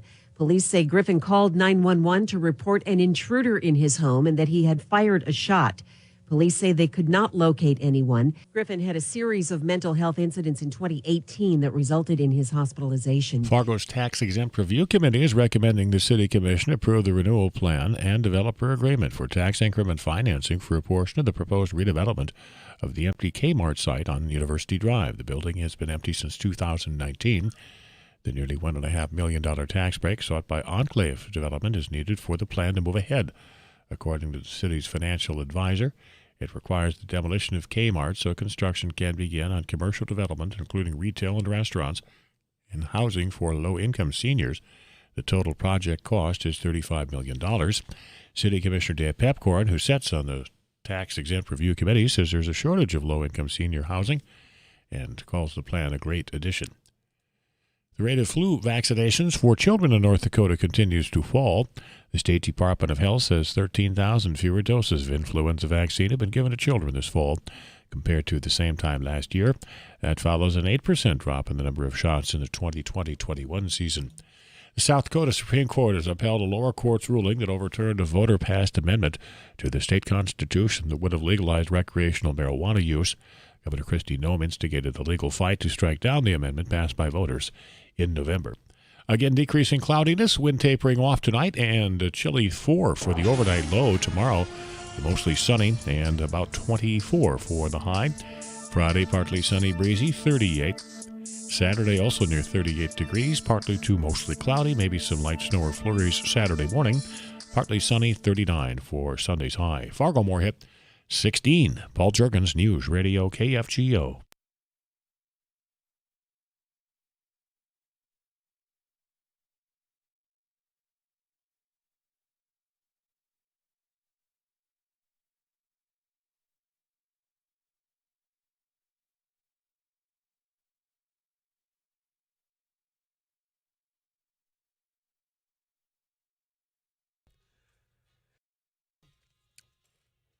Every week, Don's Car Wash says, yeah, that game you play called Audibles, we'll sponsor it. And you give whoever chooses the correct individual participant correctly, they get the car wash. So you're the real winners if you text in to 35270. Who's going to win? Abby Miller did fashionably late entered the studio. Welcome. This starts at 4:10, right? I was in here at 4:08. I think that's 4:10 right now. Thanks for joining us. And Rusty Halverson, Hello. he was right on time. Oh, yeah. Matt English is back in studio. Yes, sir. The 3 participants that could not join us last week, those are these 3. Matt English was calling volleyball. Abby was in, I don't know, Arizona. I was in Arizona. Rusty was winning awards. I wasn't really here. Yeah, you were physically here. And then I became physically ill. Yeah.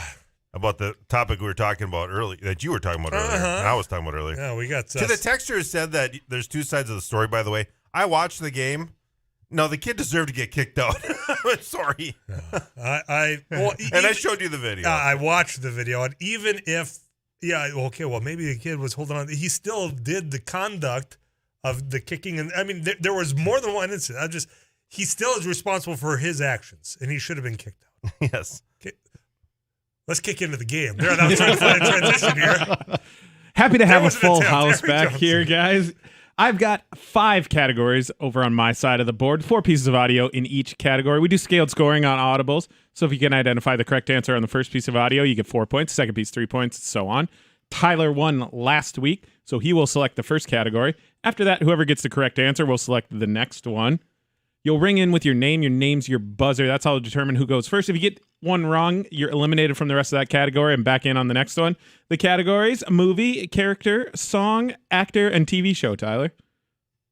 Character this week. Character, fictional character, audio clip, number 1.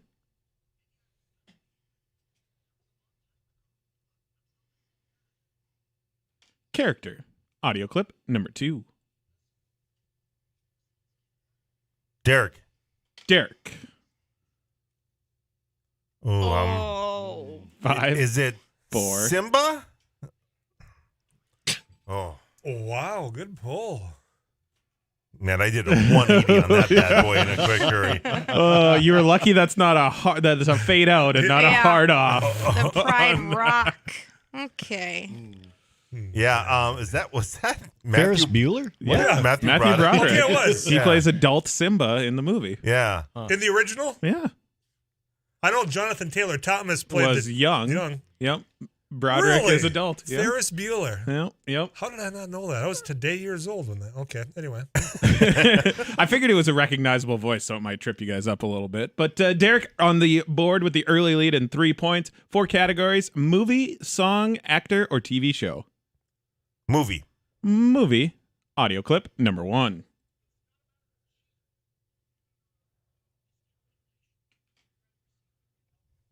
Movie.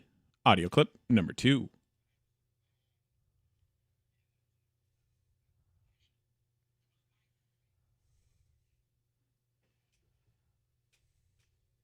Movie.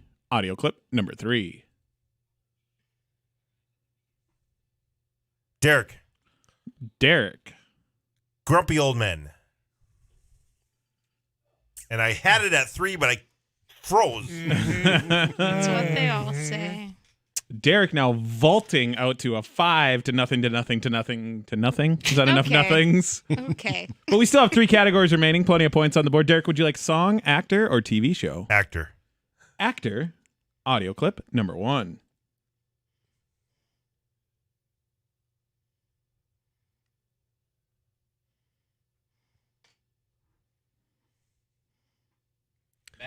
Matt. Joaquin Phoenix. Your confidence always gets me. Big swing, but unfortunately incorrect. Matt eliminated for the rest of the actor category. We move on to actor. Audio clip number 2.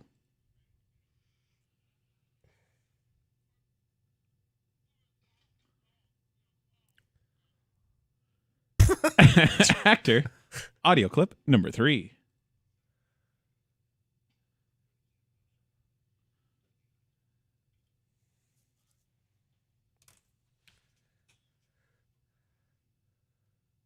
And finally, actor. Audio clip number 4. Derek. Bill Murray. Yeah, Stripes. That was Stripes? Yeah. Boy, this is exciting and a lot of fun, and I just am so happy to be here, and we're all having a great time. I was really hoping that actor was going to be someone I didn't know, but... Okay, here's how the crowd's reacting, the audience. Just a few seconds ago, Rusty, then they go, okay, no problem. It's a big problem in this studio right now. We're all checked out. So here's where we sit. Is there even an opportunity for anybody to win? There's right an now? opportunity for everyone to win because there are 8 points left on the board, and Derek's got a 6-point lead. Yeah. Somebody's got to answer them both correctly. Derek, if you I answer want you. either of the last two correctly, you are this week's winner. The final two categories, song and TV show. Song. Song, audio clip number 1.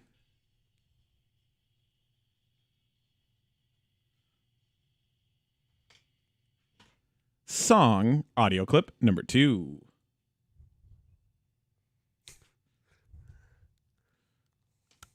Tyler. Gin and juice. I like the big swing. Noise. I'll let everybody else listen to the full clip. Song, audio clip number 2.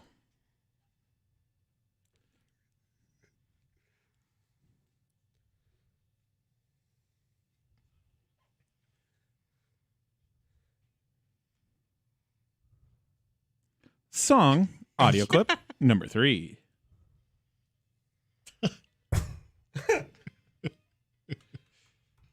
Rusty. Old-timey gin and juice. Played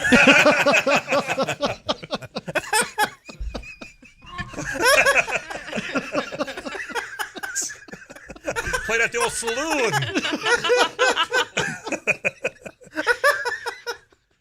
All right, we'll let everybody listen to the full clip. Song. Oh, yeah. That's going to help a lot of us. Number 3.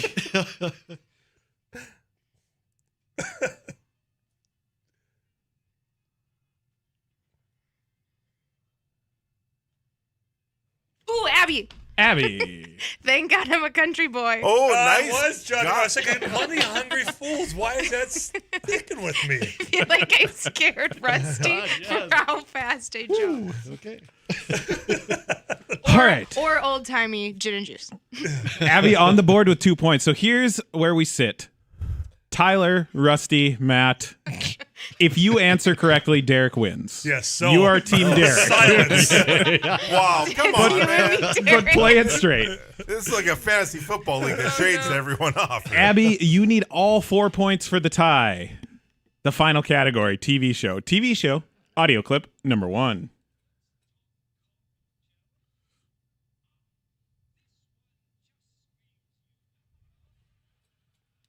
Abby. Seinfeld. A strong guess. All right. That will lock up the victory for Derek, but let's play it out for points. TV show, audio clip number 2.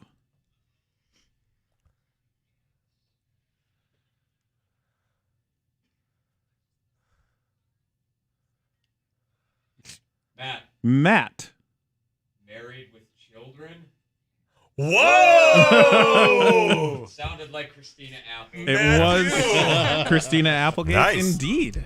I need to hear a clip, the one that for 1 point. The one-pointer for what's TV the show? giveaway? Egg.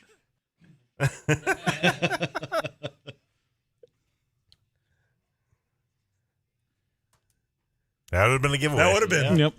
Show holds up well, by the way. It does indeed. Styles from the beginning to the end of that show. Boy, there was a transition. Yeah. Yeah. But we all, I don't know, I'm a little bit older than you guys. Christina Applegate, she was a crush for a lot of guys my age. Yeah, Christina Applegate for you. Tiffany Amber Thiessen for well, it was Saved by the Bell. Yeah, same thing though. There's That some show's overlap in old. both. Yeah, I for know. sure.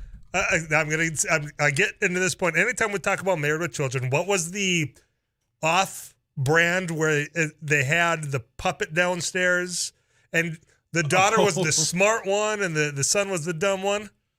What show what's the name of that show? We looked. Somebody texted in the last time we went down this road, and I cannot remember. It was like a 1 or 2 season, really random show that featured a puppet. And I cannot remember, but we went down this road and somebody texted in. I pulled up a clip of it, and I hadn't thought about it in probably 25 There years. was a but puppet. Yeah. There was a puppet downstairs. That was Gold. It Police was Academy. Bobcat Goldthwait. Yeah. Bobcat Was the voice Goldthwait did the voice. Boy, this is pretty obscure. We're going to look up clips on the break. Okay. This is a heck of a radio tease here. You at home, thanks for playing along while we watch television on the radio break. We changed up Derek's victory song because he's more of a hair metal guy. So we wanted to bring in a little more of Derek's past to it. Macho Man was fun, and listener suggested, but this seems more appropriate. Yeah. Nobody's Fool by Cinderella. Oh, jeez. My heavens. For those texting in Elf, it definitely was not Elf. I know why you're saying Elf, but it was not that show. We will find out. Yeah. Happily Ever After? Something like that, yeah. I have no idea. We can maybe play this like towards the hook of it, maybe. You want me to edit it up a little bit? You know, the whole Tom Kiefer. Yeah, there's not a whole lot of excitement. Yeah, this that brings me goes back into to this. ninth grade. Hey, you want to dance?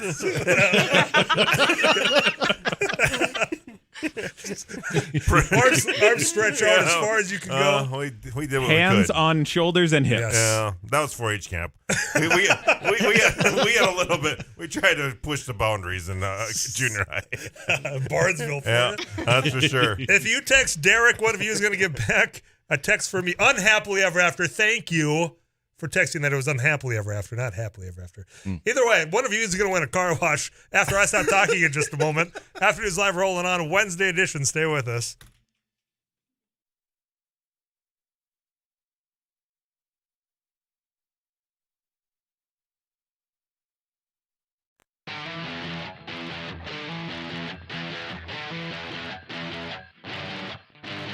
Get amongst it, get on out there, get on it, get amongst it, get on it now. Get amongst it, get on out there, get on it, get amongst it, get on it now. Get amongst it, get on out there, get on it, get amongst it, get on it now. Get amongst it, get on out there, get on it, get amongst it, get on it now. Get amongst it, get on out there, get on it, get amongst it, get on it now. Get amongst it, get on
'tis the season in which we like to give. We've already given away a pair of tickets to Friday night's UND Minnesota hockey game. We've given away a gift card. If that person texts me back their first name, last initial, the Dawn's Car Wash, gone. Next, we'll go to downtown Fargo. We'll check in with FargoUnderground.com. Brought to you by the Boiler Room. So that means I got $25 in the gift card that I want to give from me to you. I'll tell you how after we check in with Paul Jurgens at that KFGO News Center. We've got some more on the way of After News Live, some more of the whole Drinksgiving Blackout Wednesday. You settle it, and we'll have that conversation. But first, I got to get you caught up with all the latest headlines. In fact, I got some of them right here. Aaron Rodgers injures his big toe. You've heard about that. He's claiming he hurt it when he was in quarantine while he was working out. And it's not COVID toe, he says.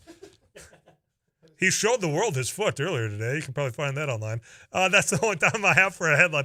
Paul Jurgens, you know what? He'll get more serious and tell you all you need to know next. You got locked into 790 AM and 104.7 FM.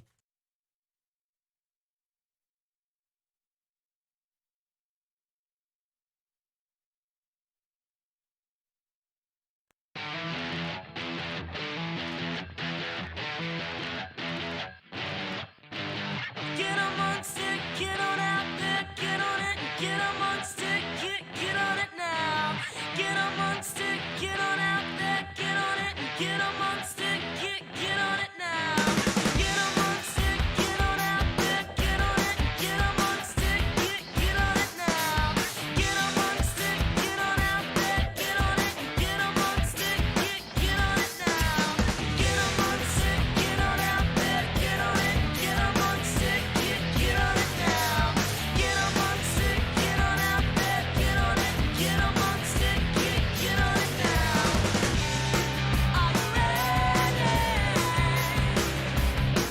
Are you ready? Are you ready to burn?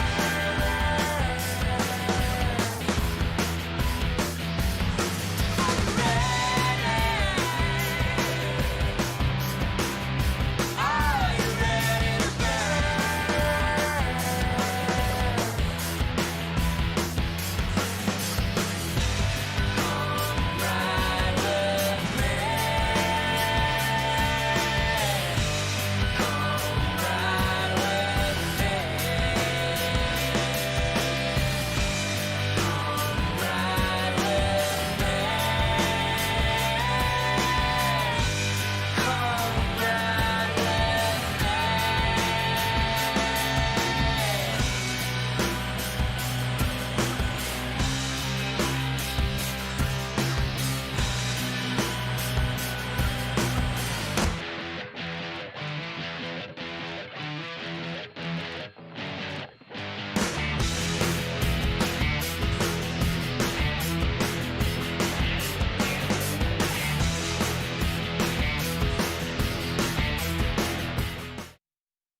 KFGO News, mostly cloudy, Fargo-Moorhead 15. I'm Paul Jurgens.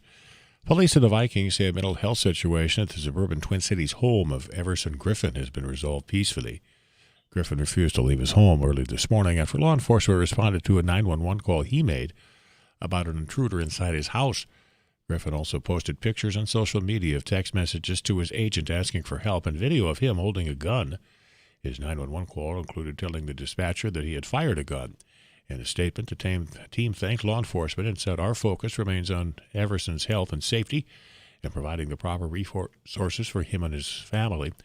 Griffin has dealt with mental health issues in the past. In 2018, he missed 5 games. The Fargo Tax Exempt Review Committee is recommending the City Commission approve the renewal plan and developer agreement for a tax increment financing district for a portion of the proposed redevelopment of the vacant Kmart site on South University Drive. The $1.45 million tax break sought by Enclave Development is needed for the plan to proceed, according to the city's financial advisor. It requires a demolition of Kmart, closed since 2019, before construction can begin on commercial development, including retail and restaurants in the eastern portion of the site and housing for lower-income seniors on the western side. The total cost of the redevelopment project is $35 million.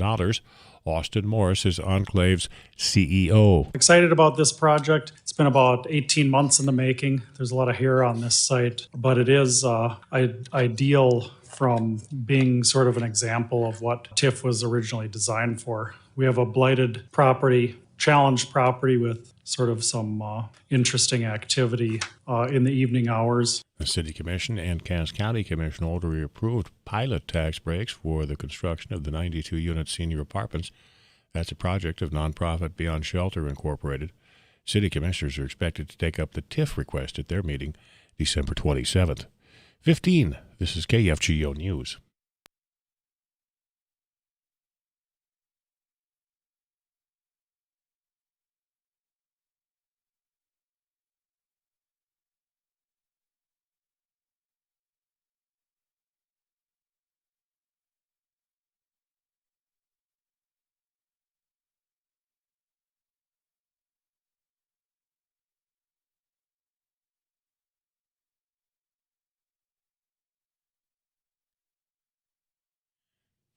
.15 This is KFGO News. Charges against a Mankato, Minnesota man accused of killing his 2-month-old child have been upgraded to murder and manslaughter. Christopher Henderson is accused of causing injuries to his daughter in September. The child died earlier this month. The 39-year-old Henderson was originally charged with first-degree assault. The complaint says Henderson admitted to hitting the baby on the back forcefully for about 5 minutes while trying to quiet her. The South Dakota Supreme Court has upheld a lower court's ruling that overturned a voter-passed amendment to the state constitution that would have legalized recreational marijuana use. Governor Noem instigated a legal fight to strike down the amendment passed by voters in November. The Minnesota DNR is reminding everyone to use caution around lakes and ponds that are starting to freeze. Ice thickness is not consistent, and the DNR says the water is dangerously cold where ice is not formed. Conservation officers are asking parents to talk with their kids about being vigilant around the water during the Thanksgiving holiday break. Minnesota's the #1 turkey-producing state. Brad Finstead is executive director of the Minnesota Turkey Growers Association. We have roughly 600 farms producing turkeys day in, day out, so it's a strong economic driver for Minnesota. Stearns and Canby, Ojai counties lead the state in turkey production. Fargo-Moorhead decreasing cloudiness tonight and wind also dying down. We're looking for an overnight low of about 4 degrees tomorrow. 24 in the afternoon, mostly sunny. Then for Friday, partly sunny, 38. Also 38 or so for the high Saturday. Partly to mostly cloudy, maybe some light snow or flurries Saturday morning. 39, partly sunny Sunday. Fargo-Moorhead, it is mostly cloudy and 15. Paul Jerkins, News Radio, KFGO.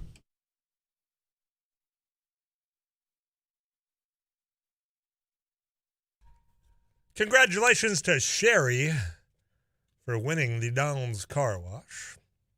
I want to address this message quick. Tyler, have you mentioned that weak Biden and Harris are tapping national emergency oil reserves even though there's no national emergency? We have tremendous reserves in the Bakken, but your buddy would rather stop pipelines and talk about stupid climate change problems. I did talk about that at length in a delightful interview with Heidi Heidkamp, former U.S. Senator. You can go to KFGO.com and get the podcast there or wherever you get your podcasts and learn a little bit more about that situation. CBS National News on the way. Let's head to downtown Fargo with Mara Jorgensen, FargoUnderground.com. That's brought to you by the Boiler Room. $25 in a gift card in my hands, and it's waiting to get to you. That's coming up next.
Now.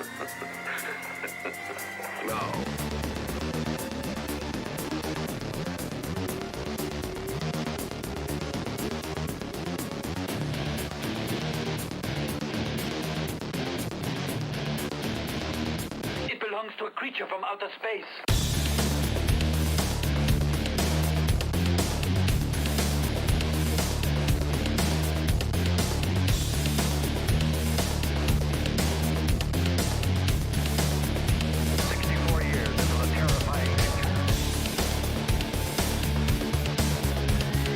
For many of you listening, the weekend's already underway. You got tomorrow's Thanksgiving, you got Friday, you got a number of things you could do Saturday. I mean, we're getting you there, but maybe you don't know exactly what's going on when it comes to downtown Fargo. And the Boiler Room of downtown Fargo says, tell the folks what they can expect. And to do that, we turn to FargoUnderground.com. Maren Jorgensen joins us right now to tell you about the weekend activities. Maren, how are you doing? I'm great. How are you? Doing well. I'm looking at that clock tick away, getting closer to that 5 o'clock punch out, as many people are, I'm sure. Yep. So tomorrow is one of those days where people are spending time, whether just hanging low, you have not as many places open. But boy, Friday, people are eager to get back out, to get out into the world. And downtown Fargo is one of those places. What can they expect if they head downtown Fargo this weekend? Thanksgiving weekend has always been such a busy weekend. Think of all those kids that moved away for school. They're all coming back now, and they want things to do if they're hanging out with their family too long. So they're going to head downtown. Mm-hmm. So you have Friday night, we're talking Nature of the North. If you have a date and you're not quite sure what to do, they have date night. Friday night starting at 6 o'clock, and it's a $20 ticket, includes climbing gear for 2-hour rental. It's some kind of different, and I love that he offers this. So it's something fun to do. So that's Friday night at 6 o'clock. All right.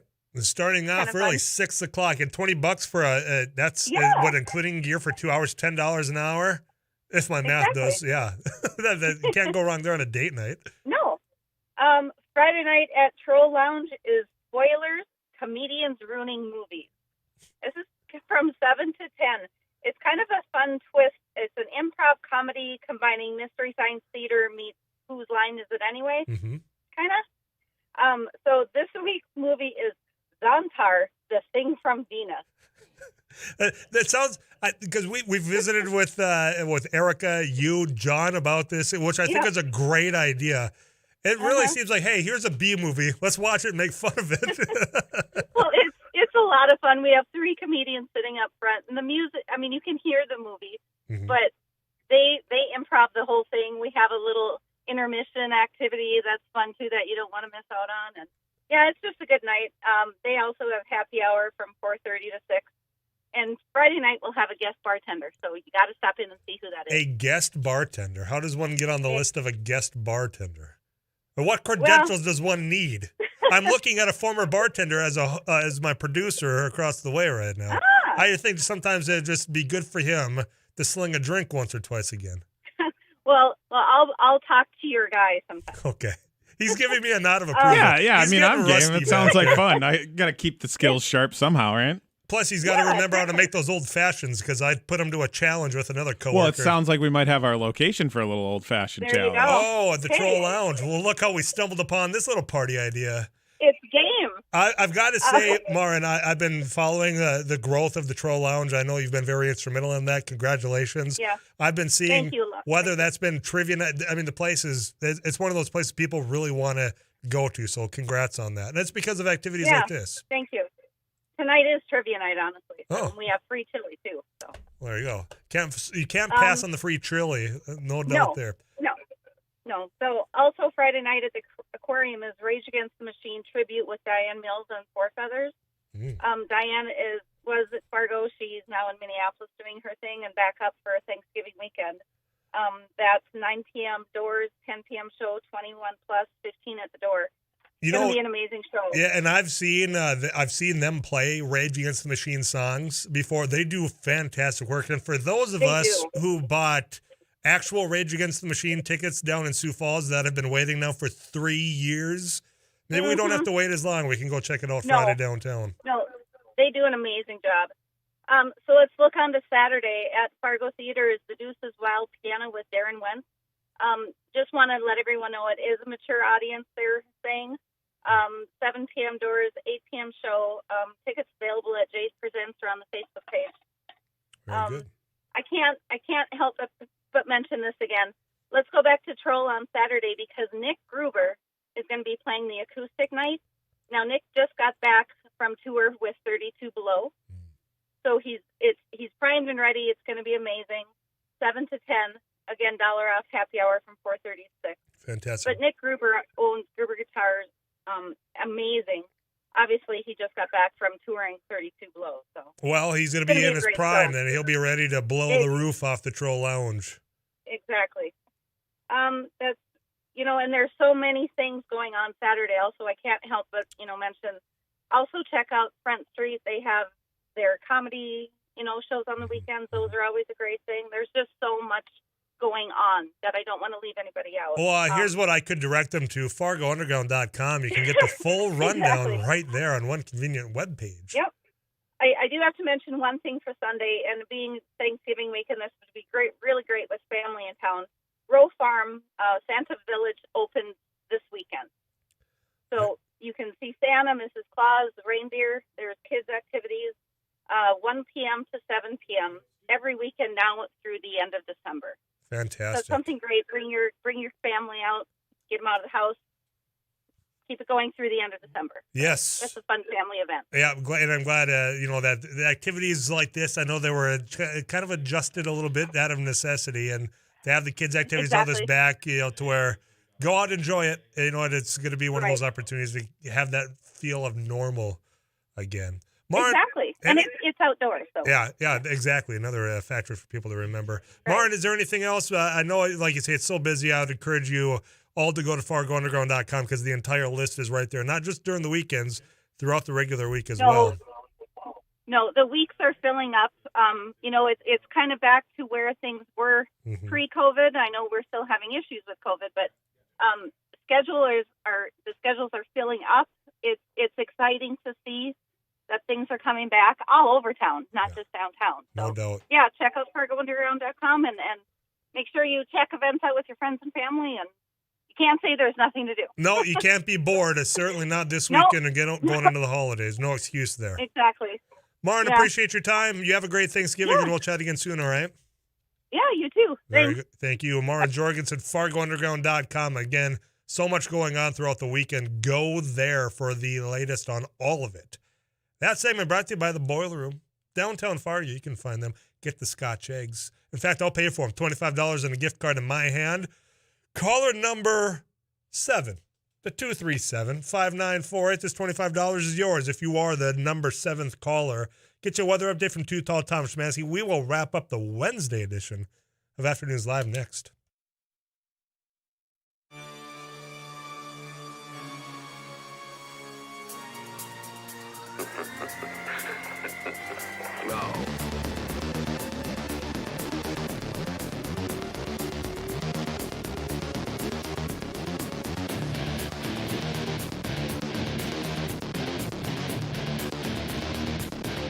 To a creature from outer space. Greetings, everyone. I'm KFGO Chief Meteorologist Tom Szymanski. Clouds will break up. The wind will settle down tonight out of the northwest, dying down to about 5 to 16. We'll drop down to about 4 above the donut. For tomorrow, Thanksgiving Day, mostly sunny, high 24. Wind will turn south anywhere from 6 to 16. Then, Thanksgiving night, partly cloudy. Overnight low dropping down to about 14, close to midnight. Then steady or rising temp. And Friday, partly sunny and breezy, high near 38. Friday night into Saturday morning, there's a slight chance for light snow or flurries, but that means there's a big chance it won't happen. Otherwise, partly to mostly cloudy and becoming breezy on Saturday. Low 28 with a high near 38. And Sunday, partly sunny. Look for a high near 39. Currently 15 degrees at the KFGO studios. Final segment of Afternoons Live with Tyler Axness coming up right after this.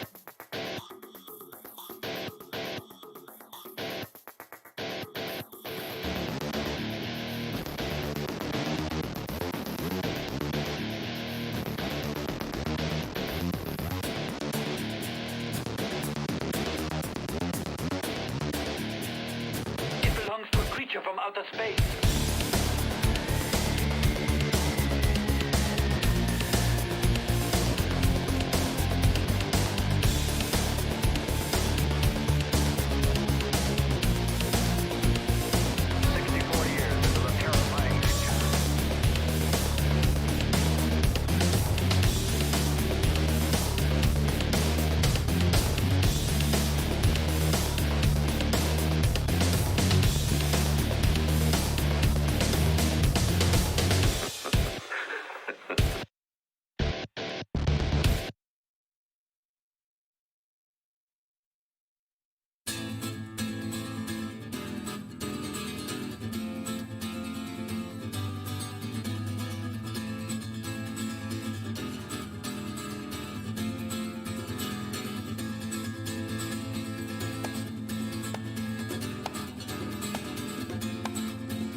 Final segment of Afternoons Live for Wednesday, not for the week, but just for today.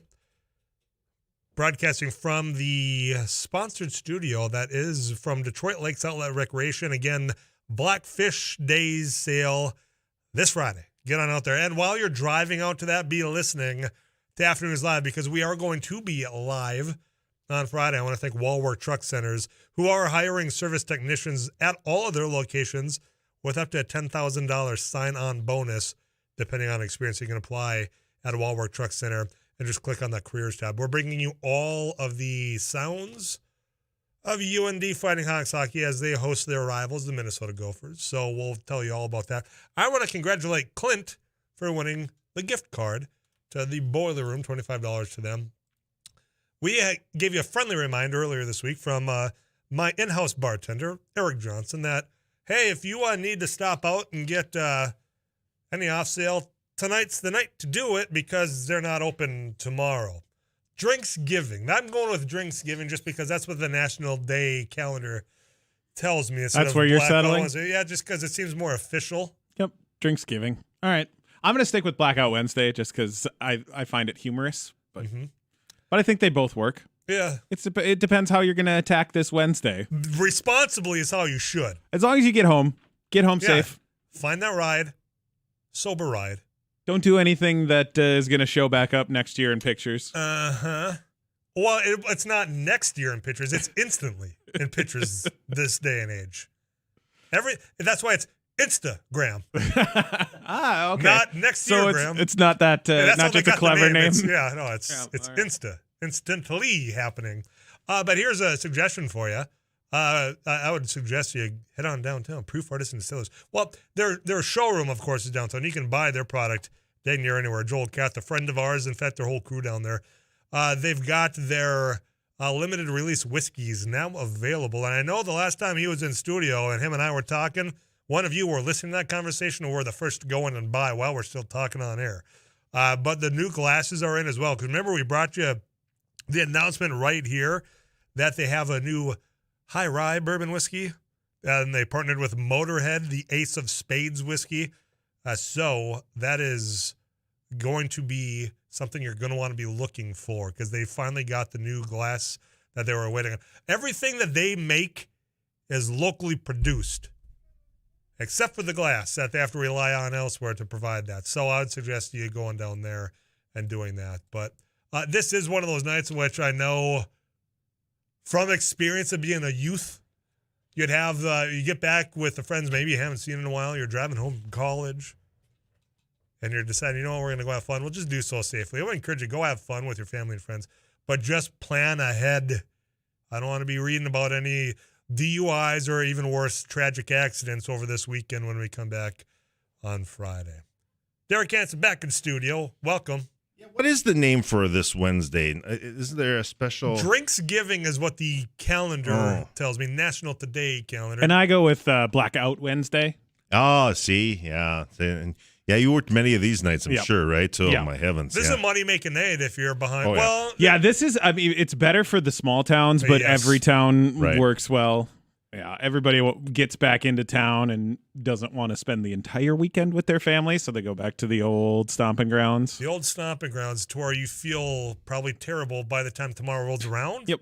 And then maybe that's why you're a little ornery. It's nothing your aunt or uncle said. Maybe it's because you had too much fun the night before. Take some responsibility. Yeah, usually it's, I remember those days coming back from college. You know, that was the big one. And that's why I'm saying this from experience. It's all my own fault. Thanksgiving morning was always a little tough sometimes after those nights at the old Ratzo's pool hall. That's for sure. Thank God there was a lot of food to soak that up. Yeah, there was. Mom was like, "Oh yeah, really, really good." You can tell that you had a rough night. Yes. Yeah. Way to embarrass the family, Derek. The only worst was Saturday night of Easter. You know, because you get that sunrise service that people want to go to. Yeah. And they do, hey, want to greet your neighbor? Yes. Peace be with you. Oh, my goodness. What were you doing last night? This guy a Tic Tac. That wasn't just the church wine, I smell. No. No Mogan David for the night before. It was all that just, I can't drink the wine, Mom. Sorry. No, I'll just go for that little vanilla wafer cracker. It's just not this is not a good hair of the dog at all. The bloodshed for you. No. Anyway, what's coming up on the Draft Time We're News? such heathens. Kids, listen. Don't make our mistakes. No, what I always learn said from us. I said many times I substitute. I said, "Do as I say, not as I did." Yes, please don't make the mistakes I did. No. Yeah, learn. please. Live vicariously through these airwaves right now. We'll take a look at what happened today on Wall Street before the day off tomorrow. Brady Brunswell from Legacy Wealth Management. Get your hopefully Wednesday easy drive home for your traffic and weather together. Decent forecast. A little cool tomorrow, but got a little stretch here where it's going to be okay, right? I mean, hearing Schmansky's forecast, like you're just saying, it'd be cool. Well, that's this time of year, but nothing as far as weather-related travel hazards. Well, next week's too, kind of into the 30s again. So we take that in March, and yesterday it was 50 degrees here. Yeah, crazy. Yeah, no, we'll take 30 it. doesn't sound too bad either. As long as we don't pay for it in March and April, because that's my only fear. The understandable winter months of December, January, and February, I get it. But don't burden me with it. Those last 2 months is always tough. Yeah, and it's always, okay, well, you're almost on the cusp. Yep. You're right you can there. feel it. Yeah, then all of a sudden, not so fast there, boys and girls. Well, I got one more in store for you. Yeah. We had a pretty nice spring in the last 2 years, actually. I mean, it was not too bad. So hopefully I still complained. Yeah. Yeah. We had a nice fall, so we cut into it. It's hard to believe it's December next week. Yeah. Actually, when you put it in those terms, right? Yeah, we were I just thought about wishing it that away way. 2020 not too long ago, weren't we? That was a year ago well, already. again, it's with all the junk that's even been going on in 2021, it's still been going by pretty fast. Yeah, it's flown by. That is for sure. So get a look at sports. Obviously, the update on Everson Griffin. Hopefully, he's doing okay. It's, and that's the priority, is that he and his family are okay. Sad deal there, and now we get the latest on everything else that's going on in sports, because we get that triple header of football tomorrow. Triple header of football right here on KFGO again on Friday. Afternoons Live. We're going to be back here live, bringing you all the rundown for the Friday and Saturday game of UND hockey, which you can also catch right here on KFGO. I'll let you in on this little secret. I gave away tickets for Friday's game today. On Friday, I got tickets for Saturday's game, so you're going to want to be listening to all of that. Folks, tomorrow, it's Thanksgiving. Have a great time. Be thankful. Visit with who you are available and able to visit with. Cherish that. Do so safely and responsibly. Take care of yourselves, because you know what? On Friday, I'm going to check in on these very airwaves, whether that's 790 AM or 104.7 FM, KFGO.